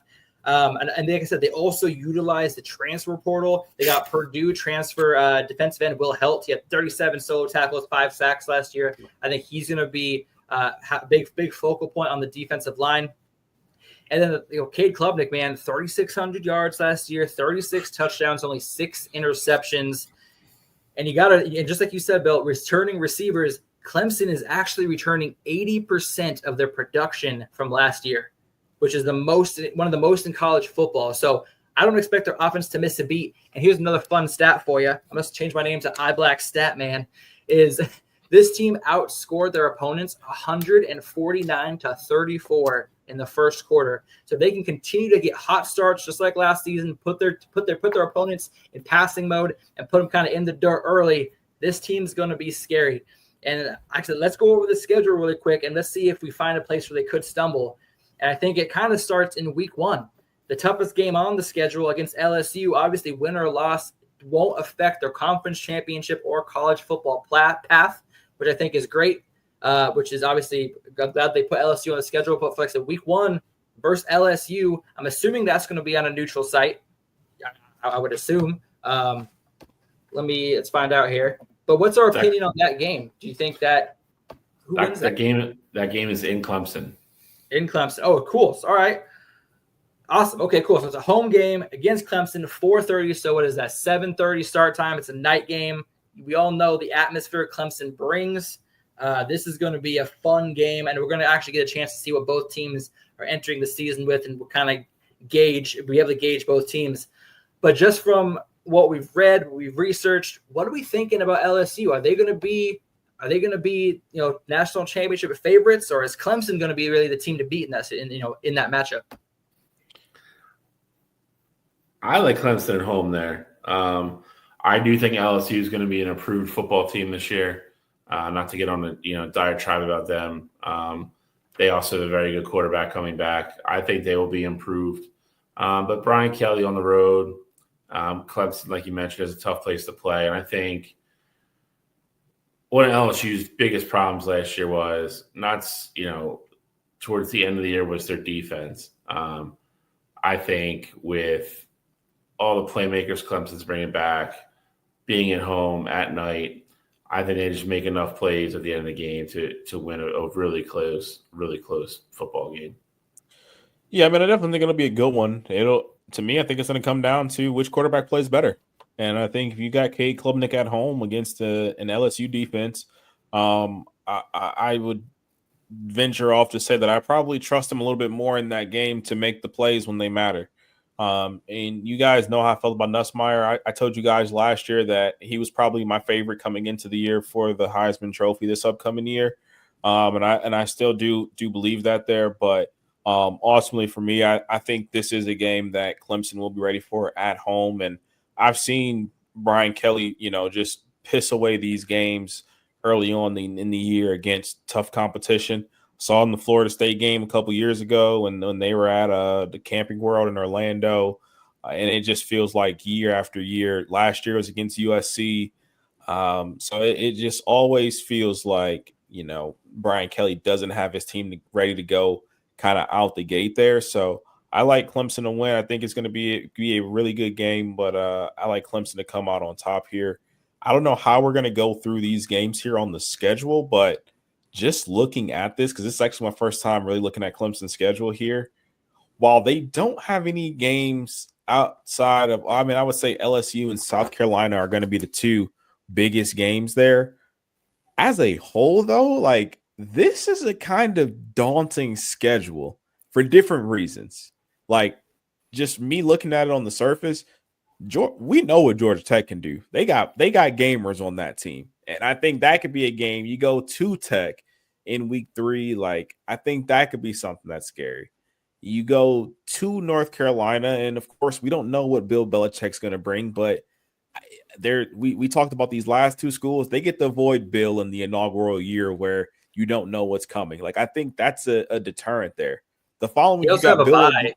They got a bye before North Carolina and a bye before Duke, just so you know. So that definitely helps there, because I think they will need, especially after a game against SMU, that could be a bloodbath there as well. But unknown with Boston College, I just talked about Bill O'Brien being a great coach there. That just brings a completely different element. Then you have SMU, who was in the playoff last year. We know what they have at quarterback. Then you have Duke, who again we know what they have at quarterback. Darius Mensah is a good very good quarterback. Guy we talked about from Tulane there. Florida State is another good team. Louisville is a good team. This is a pretty daunting schedule. Not to say that none of these teams on the schedule are necessarily great or anything like that, but whether it's game plan or just guys on the other end of the field there, Clemson's got a little tough schedule here, in my opinion. Where do you see a possible road bump on the schedule, Joe? Where do you see the most likely speed bump if they were to have one? So for me, I think the most likely is the beginning of the year. I think you could easily lose to LSU. You beat Troy, then you lose to Georgia Tech, and you're 1-2, and you're playing with your back against the wall the rest of the season. Every single game just matters here on out. So I think that could be something that they were 10-4 last year. They were able to successfully navigate it last year. So maybe that's just the new Clemson way. You're right, but and I'm not saying this is why they lost, but if you don't have to play Texas, they played great against Texas. Don't get me wrong, but if you don't have to play Texas in that first game, maybe you advance to the following round. If you don't have to see a top 5 team, so they did it, but maybe Clemson could have won a game or two in the playoff if they would have had a different route there. So I think it's tough when you have to play with your back against the wall every single week. And yes, they did it, and I think they have the ability to do it. I think it'll be potentially even a little bit different this year as well. I know it's not a conference game, but always ending the year with South Carolina is tough, and especially I think this year South Carolina team is going to be really good. Well, let's just speed around it here, Bill. Do you think there's a speed bump on this schedule for Clemson? I mean, listen. Yeah, I mean, any given week. I mean, like, listen, there is still SMU, there is still Florida State. At Louisville, I think, is definitely a potential speed bump to go down and see Jeff Brom and Miller Moss late in the season like that. Obviously not Furman. In South Carolina, that's an interesting game. It's an interesting game to end your schedule on. Obviously, it's a rivalry game, and also it's that game could mean something. So when you factor that type of stuff in, it always gets tricky. But I think Clemson's a really good football team. So I think they're going to be a very good football team. I don't think if I had to circle one, I would say Louisville because it's away. That could be like a tricky. Louisville loves to schedule those like late season Thursday night games, so you get less prep. And that place will be rocking. So I'm not saying it's a Thursday game, but it could be. But Louisville loves to schedule them. It's November 14th, and that's a Friday. There you go. So 5 p.m. Friday. There you go. 8 Weird p.m. start time, away, one less day of prep for travel. That would be the game for me. Other than that, I think they're okay. Assuming they get by LSU at the beginning of the year, honestly. Well, like I said, I think it's crazy because they're two toughest games on the schedule. LSU and I think South Carolina is as well as me really tough this year. They're not going to matter for the conference. So, I mean, I think as far as the conference schedule goes, they don't play Virginia Tech. They don't have Miami on there. I think that they kind of avoid some of the bigger players in the division. So, or conference. I've been doing too much baseball. I'm calling them divisions. I just got to snap out of that in the conference. But so do you see any losses on the schedule, Bill? Obviously, LSU win or loss for all of us. I mean, I think win. At home, I think it's a win. Yeah, I said win.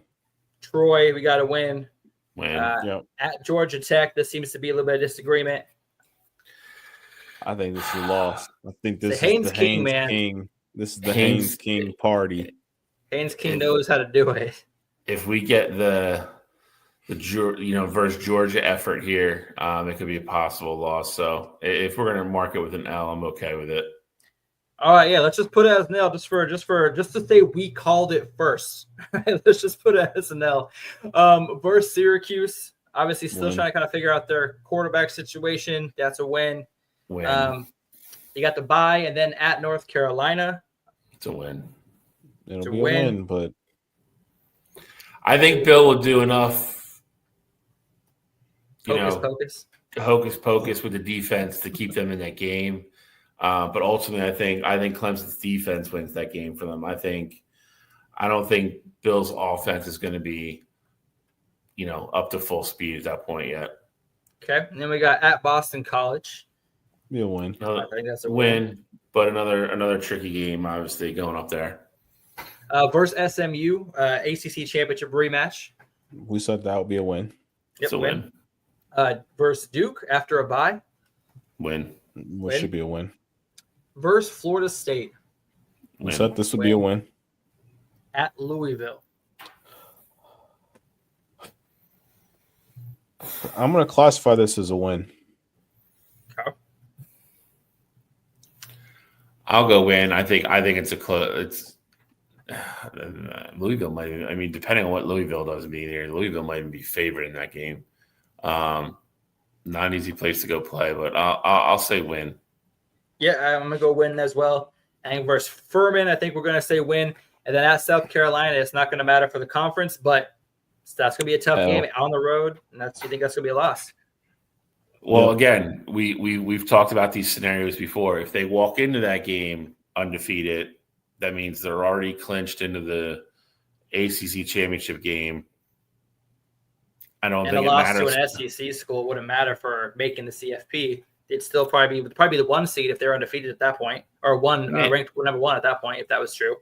Possibly, but I mean, I think they're pretty much locked in at that point, regardless. So again, that becomes a scenario where it gets really interesting to see what happens. I just don't think it would be smart though, and of course, people are going to play it differently. Seeding is so important in the college football playoff. Oh yeah, trust me, I know best. You ran into a buzzsaw, bro. Wasn't going to matter. Whatever. Anyway, it was a matter of when, not if. Yeah. So what is that? We got them at essentially 1 loss on the season. 10-2. I said lost to South Carolina. And, that's right, South Carolina and Georgia Tech. Yep. Yeah. And I think with the 1 conference loss, I mean, that would have to put them in the conference championship game. And so far, if the schedules play out how we said, that would kind of lock Clemson and Florida State into the championship game. But I don't think that's what's going to happen. But it's going to be interesting. I'm so glad that they get to play this out and that this isn't going just off of our predictions. I'm just glad we get to see them play it on the field, because I just feel like this college football season is going to be special. 2025 season is going to be something for the books. I can feel it. I just like, I mean, we're going over these already. I mean, the ACC has a bunch of really good marquee games this year, where I feel like last year they really lacked that. I mean, a lot of people like last year was just a really down year for the ACC. So again, there's Syracuse, LSU, Alabama, Florida State right out of the gate. It's good for the conference, especially if they can win them. But again, it's good that everybody universally will be looking forward to these games. Yeah, for sure. Who we got next, Alex? Yeah, let's keep this train rolling. We got about 23 minutes left or so before we got to let the people go. But next up is Bill Belichick's North Carolina, first year coaching.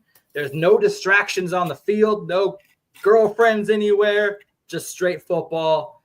What do you guys think about North Carolina this season? Have you seen anything in the press or any opinions on what Bill could do at the college level that will impact this North Carolina and kind of get him to success? I don't see any way where he's not successful, but I also think there's going to be growing pains. It is, college football is different than the NFL. We talk about his coaching style. I think he's going to have to adapt that a little bit, and they lost a couple kids to portal, ended up bringing a couple kids in the portal, ended up with a decent, recruiting class. But I think this is going to take a year or two. I don't think they're going to embarrass themselves by any means. But I think if North Carolina is in the middle of the pack year one and shows promise, it's going to help. It's going to have a lot of momentum for them going into the portal next year. And then I think a lot of people will be like, okay, like, he really is staying here. It's legit. I'm going to go play for Bill Belichick. I think the program will start to rise. I'm just looking at it, like glancing at it. I mean, the Clemson. Well, Bill, just so you know, their bye weeks are before and after Clemson. So the week before Clemson is a bye. The week after Clemson is a bye. Just so really? You know. Yeah, but they got to travel across country to California after the Clemson game. But yeah, the schedule is set up where they got UCF on September 20th and then Clemson on October 4th, 2 weeks later. And then they got California on Friday, October 17th, 13 days later. So yeah, they got bye week. That's weird. But it makes sense for the traveling to California, but it does feel a bit weird that they would put it. It seems like a bit weird that they would want to space them out a little bit more, but I think that gives them a little bit of like having some time to prepare for Clemson. I think both of those teams are coming off the bye before each other, if I'm not mistaken, if I remember correctly, for Clemson. I think schedule is favorable. That's it. That might be underselling it. I mean, it's extremely favorable. You give Bill Belichick 2 weeks to prepare for Dabo and company. I mean, yeah.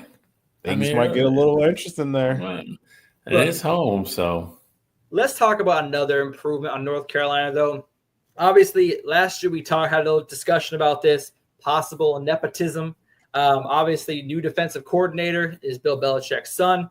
But, hey, he's proven himself at the college football level. Steve Belichick, at Washington last year, they were 9th nationally in yards allowed per game. The dude knows how to coach a defense. I said Washington was not a strong team last year and was still able to be in the top 10 as far as yardage goes defensively at the University of Washington. So I think that he is the right man for the defensive position. I think that he's going to make a little bit of a difference here. So I really want to see the identity that the defense brings. I'm not sure what Gio Lopez is going to look like at the quarterback position or what any of the new transfers are going to look like, but I'm excited to see what this defense looks like. Because obviously from the time with the Patriots, obviously you had Tom Brady. No one's going to argue his greatness. But I remember how tough and nitty-gritty the defensive side of the ball was. So I expect to see that same thing out of North Carolina. Yeah, so I mean, that'll be the important thing is what do they get out their quarterback play? You know, you talk about Gio Lopez. They also brought in freshman quarterback Bryce Baker. They also have Max Johnson, who was a former LSU guy who was their starter for week 1 last year before his injury. So they haven't named the starter. They said it was going to be open competition. But, you know, I had high hopes for Max Johnson last year. But then, you know, obviously Bill coming in, he gets a guy out the portal. He brings in a freshman as well. Like, what does that QB situation look like? And I think, you know, very similarly to SMU last year, no one really knows what this team is going to look like. And I think that's an advantage for them. And, you know, we talk about, you know, their schedule here. Even seeing their first 4 games, like if they go hypothetically, if they go 4-0, it could really mean nothing. Like they could go to Clemson and just get washed. Like I think low of, you know, the teams there. Scott Frost's first year back at UCF. Like I don't know. See, that would be the only one I would push back a little bit. I'm not saying UCF are going to be world beaters again, but I don't think they're going to stink. So I mean, I would think after that game, you know, you would at least have a little bit of better idea what this team is heading into Clemson. I mean, maybe, but I also look at it like, could this be a repeat of what we saw Deion's first year in Colorado, where, you know, North Carolina shocks this TCU team and, you know, they win the first game there. They reel off, you know, 4 straight. And then we see them struggle the rest of the way. Like I'm saying, like, I think that could be a possibility here. I also think it's a possibility where we're looking at this team where they're 10-2 at the end of the year. And we're like, how the hell did this happen in year 1 of Bill Belichick? Like, I truly don't know what I'm getting out of North Carolina this year.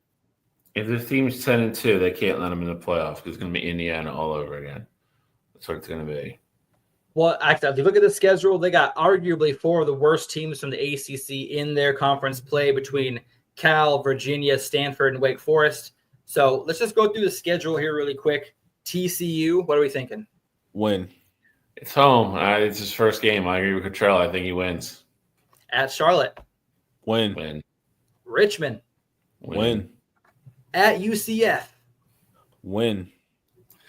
I'll go win because it'll set up the 4-0 versus 4-0 and to Cottrell's point, this is what's going to happen. Everybody's going to be like, he's got 2 weeks to prepare. He's going to come out or he's going to beat the hell out of Dabo and all this other stuff. So I will say we will get the talking points and, you know, the narratives for the network. So I will go 4-0 here. I'll say they beat UCF. All right. Bye week. Clemson at home. Dog walked. Dog walked. You agree, Cottrell? He's like, I'm not going to say it. It's obvious. And then we got another bye. Going across the country to a Cal team that's lost a lot of talent, including Jaden Ott to Oklahoma. I'm thinking that's a win. It's a win. Versus Virginia, I think Virginia's taking a lot of steps forward, but I still think that they're not.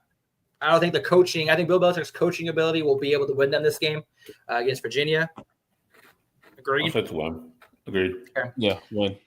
At Syracuse, obviously Fran Brown, great coach. Syracuse has a chance to build something special with that. Still deciding the quarterback this year, of course. But Yeah, I said at Syracuse. What are we thinking? I I think think that's it's a tricky loss. game.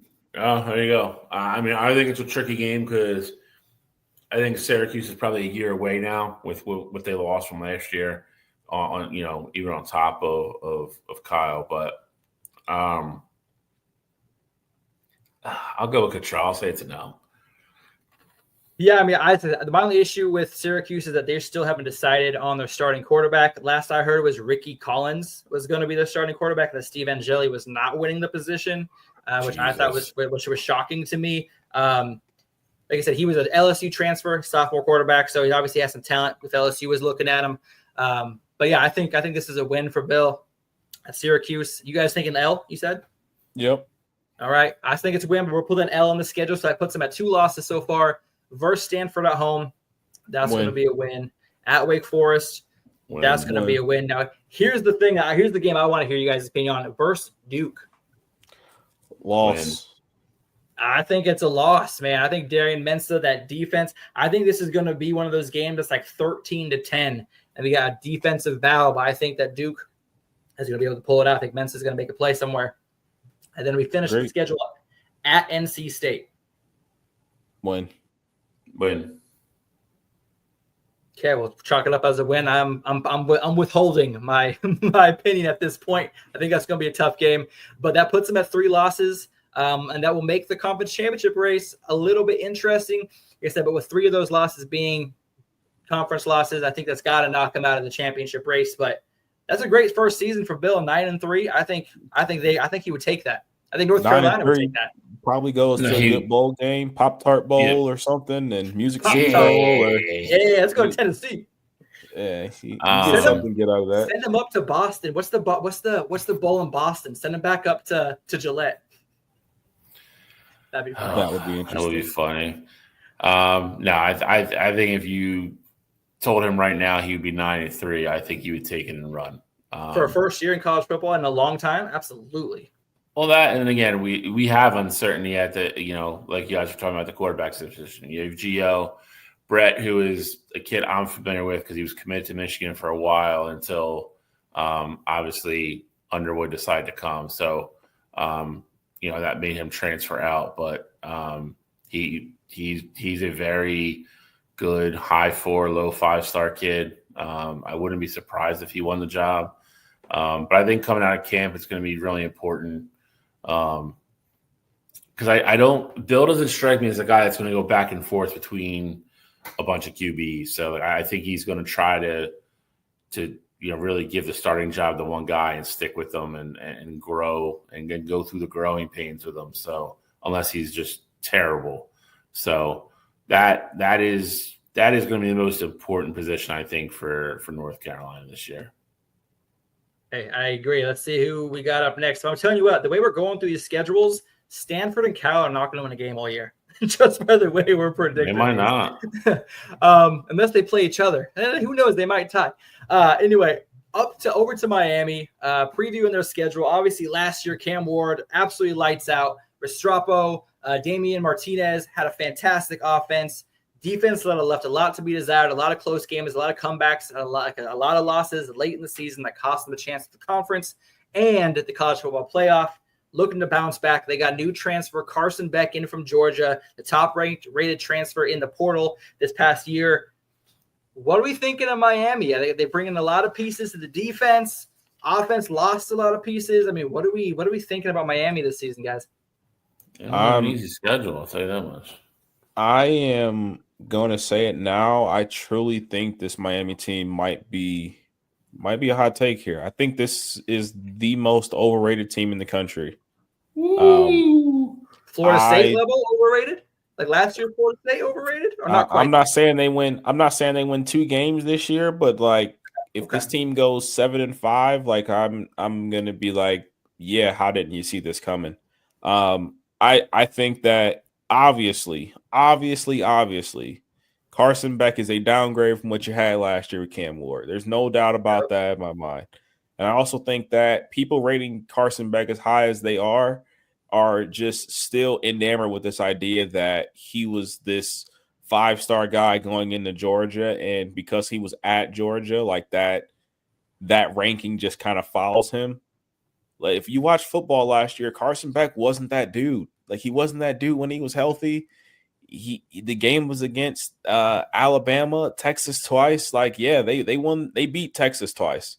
Like you give them credit for that.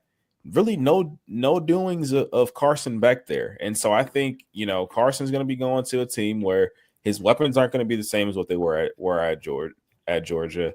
I don't think he's going to have the coaching pedigree that Kirby was giving him as far as getting just knowledge in general from Kirby Mario as opposed to Mario Cristobal now. And the other part of it is that this Miami team lost their DC. Al Golden is now the DC in Cincinnati, like in the NFL. And I think that's going to play a factor in their team success this year as well. So I think a lot of people are high on Miami and a lot of people are expecting to go to the ACC championship game. But for me, I'm looking at it like I think this is a team that shit can hit the fan very fast if they're not careful. And obviously we see that, just starting week 1 against the Notre Dame team. And you left out the most important part. The whole reason he went there, followed his girlfriend, he already got dumped. So who knows what the hell's going to happen. No, that's true. I was looking, I said, people said he transferred to Miami for a better fit, for better NIL opportunities. No, he transferred there for his girlfriend. That was a locker room cancer at Georgia, and they broke up. So, we're going to see how that kind of affects him. Obviously, it allows him to focus on football, which I think is good, but he's not Cam Ward. The only thing I can kind of disagree with either of you on is going to be the defensive side of things. Yes, they lost their DC, but their defense was trash last year. And who they brought in was Corey Heatherman from Minnesota, and Minnesota's defense was a top 10 unit last year. So it's another Big Ten defensive coordinator moving to the ACC that can make a difference here. But that's the thing, how much the defense will improve, the offense is gonna not de-improve, but that's how much the offense is gonna get worse this season behind Carson Beck. They don't have their top receivers. They don't have an established running back like Damian Martinez last year. And like I said, Carson Beck is not Cam Ward. So I think here's the one thing though with that though. You bring in a new DC and yes, maybe scheme does, play a factor into it. I think the bigger part is you have to bring in your guys. I think Jim Knowles is one of the best DCs in the country. It took him 2 years at Ohio State. He was ultimately there for 3 years, but it took him 2 years at Ohio State to get guys in the position to have success because every single big game, he was giving up a ton of yards there. And so, the guy you bring in matters, but I also think it matters, having your guys there. So, I think this is the rebuild year for Miami. Well, Mario Cristobal is going to get fired after this year. That's my hot take. This is his last year in Miami. They go 7-5. He's getting fired for sure. Yes. Speaking of records, let's go through the schedule. All right. Obviously, a lot of the teams are starting off tough competition this year, and I love it. Miami, Notre Dame. L. Is this in Miami? Yes. Yeah, Notre Dame's actually traveling this year, unlike last year. It looks like Miami's not traveling at all. They got 4 away games all season. Yeah, they stacked their non-conference games at home. Can't fault them for that. But Notre Dame, are we thinking that's an L for Miami? L. Okay. Only concern with Notre Dame is I just don't know who's going to be the quarterback. I think this is a win for Miami. As long as Jeremiah Love is still there, I don't think it matters. Gotta be able to throw the ball.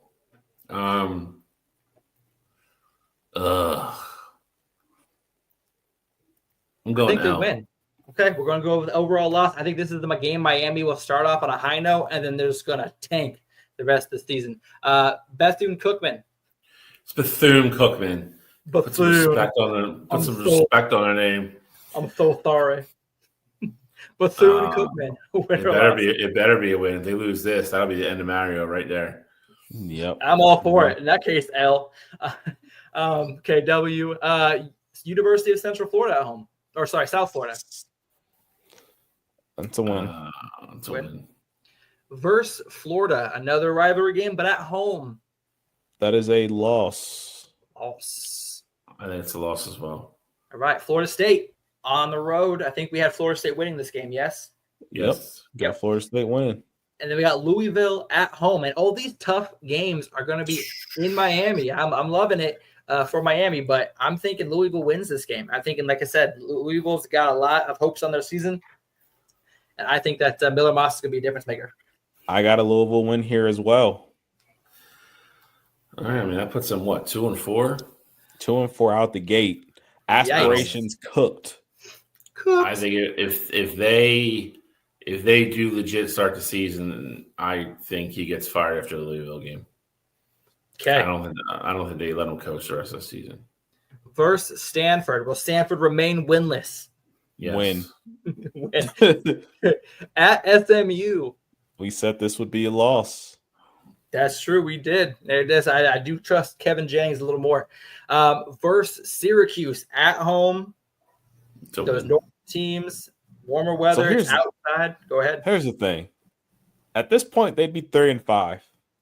I'm wondering how many guys are already going to be packing up shop and saying, hey, I'm hitting the portal. Screw this. I'm not playing.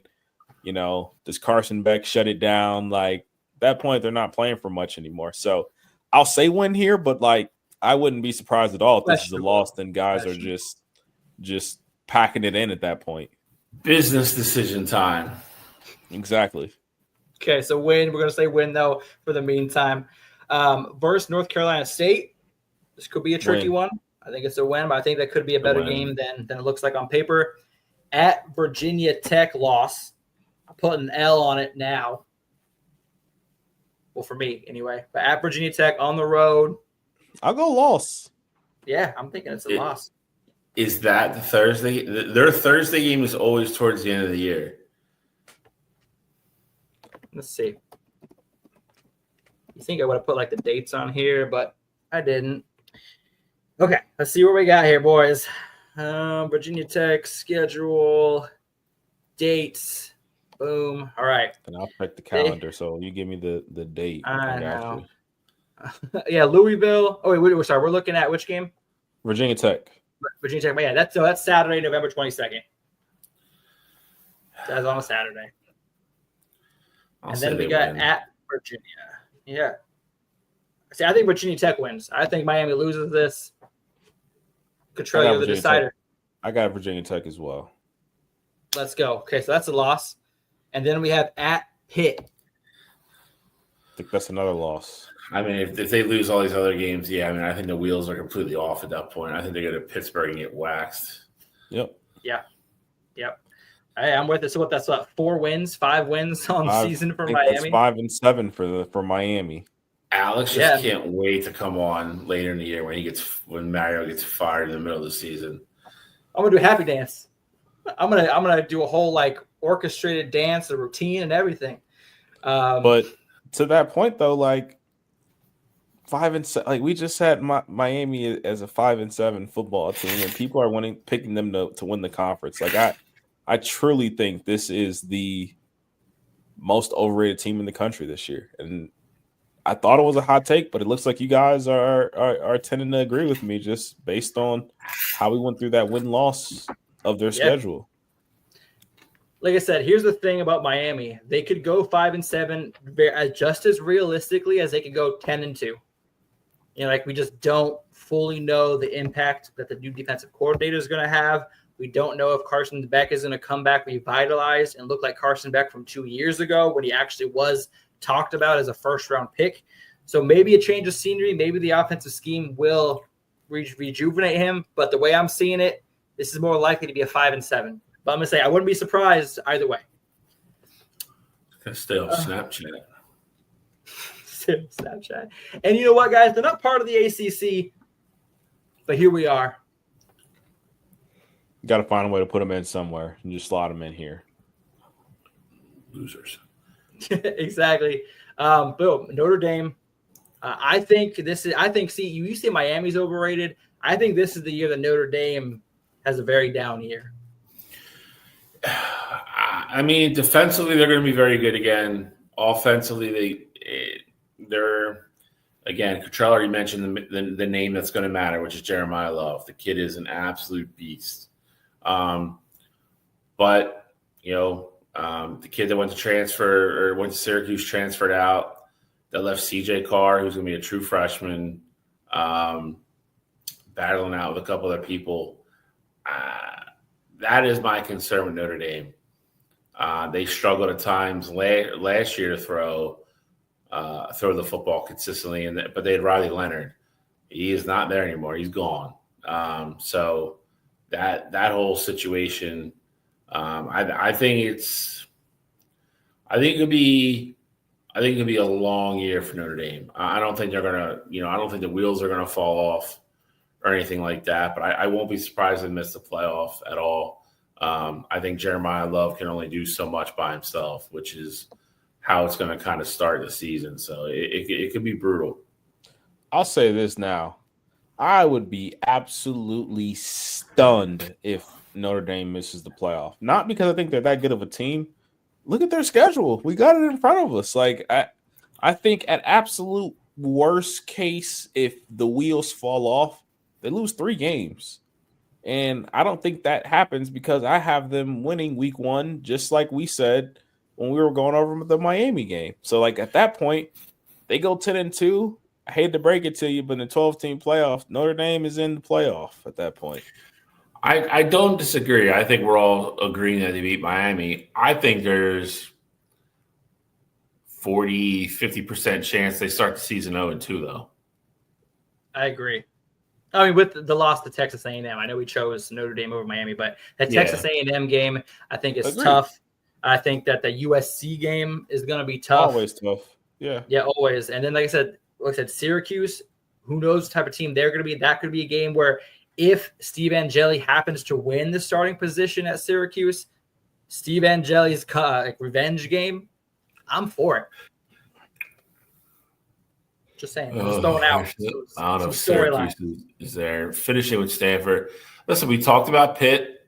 That game going to Pitt. I'm assuming that's probably going to be in Heinz Field due with capacity issues. But that's their home field. No, I thought they have a stadium now, I thought. No, Pitt plays at Heinz. I think Pitt has their own stadium now. Are you sure? Yeah, they play there. That is their home stadium. It's been their home stadium. I swear they got a new field finally like 2 years ago. They played like the big games there. See, guys, I think that the third loss comes against Arkansas. I think they start the season out 1-3. Well, sorry, 2-2. I think that Arkansas game with Taylor Green, I think on the road against a tough SEC opponent, against a mobile quarterback like Taylor Green, I think that could be a loss on the season as well. So I think Texas A&M, Arkansas, USC. And if they're a 3-loss team, 12-team playoff or not, Notre Dame's not getting in. I'll give you 2 losses. I'll give you A&M. I'll give you USC. I'm not seeing any other losses on the schedule. Talk about Arkansas. I actually do like Arkansas. I think they're going to be a sneaky team this year. But I'm just not seeing it. Boise State was here. They made the playoff last year. No Asher and Genty. I don't think they're going to be the same beast they were last year. And I already told you what my thoughts are about Miami. So, I know we're going to go through these one by one here, but I think Notre Dame has the luxury of, for the most part of their year, like whoever's playing quarterback, their last 5 games of the year, they're going to be able to get a rhythm and figure it out before the college football playoff happens. I think Pitt, like I said, I think Pitt's a tough trip. Stanford's not going to be. Boston College, we've talked about. I mean, you go up there, maybe you get bad weather, like who knows.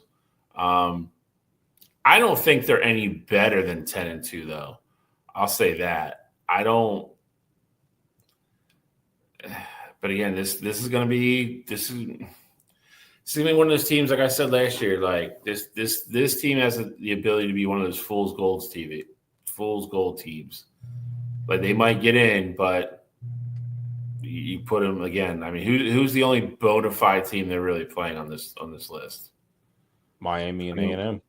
Yeah. Well, and USC, I guess those would be the 3. But correct. But I'm saying, all of a sudden, like you do that, but then all of a sudden it's like, oh, like yeah, congrats, you're going to Ohio State or Texas in the first round. They're gonna get killed. Like it's it's. I understand. Listen, I'm not getting into it like we did last year, but I understand certain teams are going to get in for certain reasons. But I think we have to be realistic about who you're playing. Like I don't care how you slice it. And especially if Miami falls apart like we're saying they're going to, their strength of schedule is going to be shit at the end of the year. It's not going to be good. There's no way it can be good with some of these teams that they're playing. So, I mean, it's – Let's go through it. Let's go through the schedule really quick. At Miami, we had them as a win. Yeah. Versus Texas A&M, I think Bill and I had them as a loss. Yeah, loss. Versus Purdue. Win. Purdue's terrible. At Arkansas, I have it as a loss. I got it as a win. Yeah, see, Bill's conflicted. That'll be his I mean, it's at Arkansas. Yeah. Kalen Green. He's played fantastic last year. I'm going loss. I'm going loss. Okay, loss. Boom. 2-2. Boise State got them winning. Obviously, they're at home. Win. Versus NC State. Could be a good game, but I think they win it. Versus USC. I think they win it. I think they win. What is it? Isn't it Jordan? Not Jordan. Maeva. Yes, Maeva. I think they win this game. I don't know if this is the year USC pulls past Notre Dame. I agree. I think Notre Dame wins that game at home. At Boston College. Oh, sorry, Kishal. Sorry. No, I was just going to say I would agree with that. I do think that is one of the games so that they can lose, but I have them taking care of business. Right on. At Boston College on the road. Win, but close. Versus Navy. Win. They beat the dog snot out of Navy. Ever since Navy beat them a couple years ago, they've just gotten their doors blown off every game since. At Pitt. Win. I will say win, but I'll say they don't cover. Okay, win. Versus Syracuse. Win. And at Stanford. This is Stanford's win. Loss. This is the one game Stanford's going to win, damn it. But no, Notre Dame's going to win. God, I feel so bad for Stanford. That puts them at 10-2. I'm just hoping that they have a third loss and that they don't get in. They will be. I will tell you this: if they have 3 losses, they can't get in. No, they wouldn't be in unless mayhem happened. Hey, and crazier things have happened. Like we didn't know about SMU getting in last year.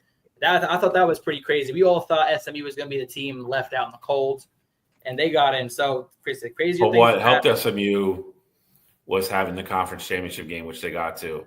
Notre Dame sitting there 10-3 with no way to improve and not playing another game with that schedule, which again, I think by the end of the year with some of those teams that are having rebuilding years like Syracuse and all them, I don't think Notre Dame's strength of schedule will be in the top 100 next year. And I don't think they can survive that if they have 3 losses. Agreed. But hey, we've gone over the schedule. I know that the next thing we want to do was each kind of come up with a player from the ACC that we thought could be a viable Heisman Trophy finalist this season. You guys want to jump into that real quick before we get to Eliminator Mountain? Absolutely. Cottrell, you want to start it off? Yeah, I can start it off here.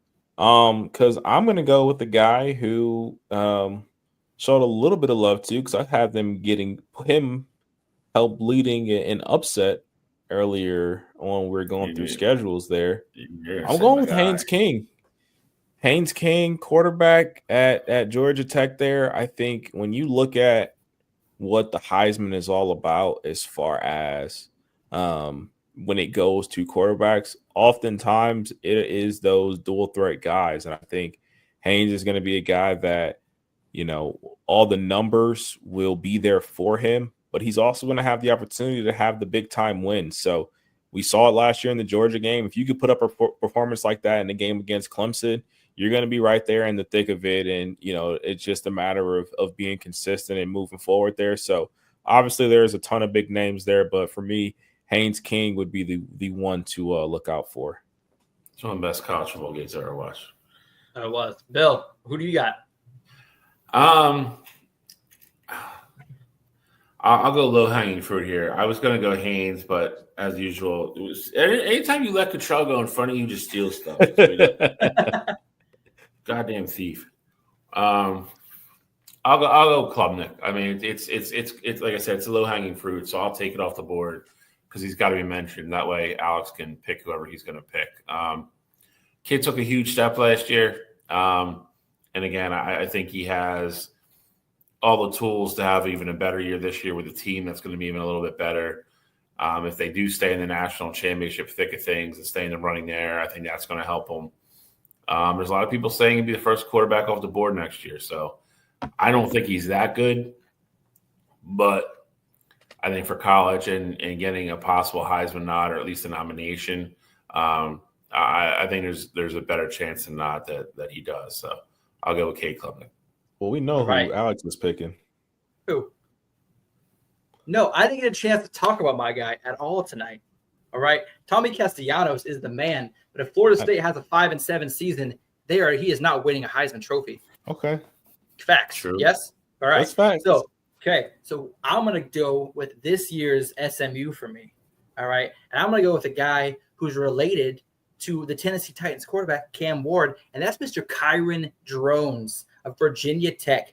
This dude is an athlete. He's only 2 years off of an 800-yard rushing season with 17 touchdowns and 3 interceptions. The biggest issue with Virginia Tech is that they have not been able to keep him upright. He's been sacked 40 times in the last 2 seasons. That is all going to change this year. Virginia Tech has a schedule that they can get through successfully. I think Kyron Drones is going to be the reason why Virginia Tech makes it to the ACC championship game. And Virginia Tech is going to slide into the college football playoff, as this year's my SMU pick is for Virginia Tech. And Kyron Drones is going to be invited to New York at the end of the season because of Virginia Tech's success. Book it. That is very interesting. And I do know with Virginia Tech's schedule, they start off right away with South Carolina. And so I think that'll be very interesting. And I think that's actually a Sunday game instead of a Saturday game. Yeah, and you got to say something about him is that he ran the ball 70 less times last year than he did in the year he ran for 800 yards. So I anticipate for them to have a successful season, he's going to run the ball more. He only played in 9 games last season. He went 5-4 in those 9 games, but 3 of those 4 losses were 1-possession games. And how do you win 1-possession games? With good quarterback play. And how do you get good quarterback play? By maturing and advancing to the next year of your career and learning from your mistakes. This is the year Kyron Drones takes that step forward, and that's why I think he's going to be a Heisman Trophy finalist. I love that pick, Alex. You're 1 for 1 in my book. Normally you go crazy. Like I know next week you're going to be talking to me about Avery Johnson, and I'm just going to roll my eyes again. But, 3rd year in a row. In my defense, 2 years ago he wasn't the starter. All right. In my defense. So I like this one though. I like you're 1 for 1 in my book. Thank you. I'm just going to say you're 1 for 2 early. I'm just hoping I can go 2 for 2 with SMU and Virginia Tech this year. I'm hoping that my luck stays true. But boys, we're finally here. The introduction of Eliminator Mountain. And I've already put the candidates we've decided have earned the right to have a spot to be invited to the mountain on the list. Are you ready for the unveil? I am. Ba-da-da-da. And as you can see, a little championship banner. Due to the fact that they won the championship in the first year of Eliminator Mountain is the only reason why Michigan is not up there, because we didn't do Eliminator Mountain first year. So, disrespect. See, there we go. Hey now. Now it's 2 things in a row now. No intro clip. No intro clip. Now I can't even get recognized on the goddamn mountain. You know what, Bill? I'll put you on the mountain next week, all right? No, he doesn't get any mountain. He's got the last. That's pre-mountain. We're not. I was saying damn intro. We're an AM show. We're an after mountain show. This isn't before mountain. Pre-mountain. But hey, we got a great list. All of us chose at least one team that wasn't on the other person's list.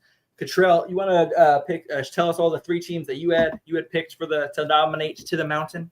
I believe I said Clemson, Louisville, and Florida State. I believe that was the 3 teams that I said. Clemson, Louisville, SMU. SMU was the other one that I had. So SMU SMU is the one where I'm like, they're kind of that dark horse team. I kind of told you guys earlier how I feel about them and the fact that it could really go one of two ways. Like, I could see them being 11-1. I can also see them being 7-5. But Kevin Jennings being back, I do think that matters. And, ultimately, I think they have success in the ACC there. The one that I felt like, I heard the odds there plus 850, tied for fourth there as far as I go. But I thought Louisville would be the one that was kind of the tricky, just kind of under the radar team there. I think Miller Moss going there is a very quiet move. And, I thought he had some success there at USC. And obviously, it didn't all work out there for him. But I think that's the perfect kind of, great talent that's just needs a little bit more development that Louisville just kind of seems to tend to keep getting. Like, you had Tyler Shuff last year. You've had Lamar Jackson in the past. They always consistently have a talented person at the helm at quarterback. And I think that continues this year. And, as quiet as it was last year, Louisville got hot down the stretch. I think they are going to build on that, especially bringing in Miller. But for me, top dog in the conference has got to be Clemson. You got Cade Klubnik, who is, one of those guys, odds-on favorite to win the Heisman potentially this upcoming year. I do think their defense will be improved this year. I just think it's going to be their conference to lose. And if they, come into each week with the mindset of we're going to come in, we're going to handle business, I think, talent for talent, there's not any team in the ACC that's going to do it any better than Clemson. Bill, want to go over your nominations real quick? Who's my second team? I know my first and my third. Clemson, Miami, Georgia Tech. Yeah. So Clemson, I'm not gonna pile on here like Cottrell just said. I think on paper they are the definitive number one team in the conference. They have the best quarterback in the conference. And I think they're going to. I think they're going to keep, kind of adding on to what, how they closed last year. They played really well down the stretch, made the college football playoff, lost there, but played a lot better than I think people thought they were going to. They lost to Texas, I believe. Yep. Yeah. And that was a lot closer game than people thought it was going to. I think they're going to carry all that momentum into this year. I really do. And I would be shocked if they're not one of the teams that are in the conference championship game at the end of the year. Miami, we already talked about, at length with the preview, but I'm going to jump to my third team, which is Georgia Tech, which we didn't really go over too much. And I think that team goes as the QB goes. And that kid is, you watched that Georgia game last year. If you watched their game against who they opened the season against over in Georgia Tech? Yeah. Because they upset somebody the first game of the season over in Florida State. Florida State, yeah. It was in Ireland. So, in Ireland. Yeah. So, if you watched him play there, again, you watched him play in the Georgia game, even down the stretch, that kid is all heart. He's great. He's tough. And he's a gamer. And he's pretty good on top of it. So, I think that team is going to come in this season again with a little bit of a chip on their shoulder, and they're going to play well. And I think they have a schedule that gives them an outside shot to get there. So if I had to pick a team to be number 3, it was them. But again, I am mostly picking them because of King. So they're my third nominee for the Mountain. Yeah, and then for me, I'll make it quick. I obviously thought Clemson as well. I think that's kind of Vegas thinks of the favorites. They're 80% returning 80% of their production. You cannot look away from that. So I think that's a huge reason that they're going to be there. And then, like I said, Virginia Tech, man, Kyron Drones, I loved watching him play last year, especially in the game against Miami. The heart he showed. He saw some Cam Wards. He had that dog in him. And I guess I think he gets back to the ground game this year. I think he makes a difference. And they said that the schedule is very manageable. And then I did put Florida State up there because I love Thomas Castellanos. The ceiling is a college football playoff berth. Unfortunately, the floor is a 3 or 4 win season for Florida State. So we shall see. They may be like last year, the first team on a headstone, the first team getting airlifted out. They may be the first one.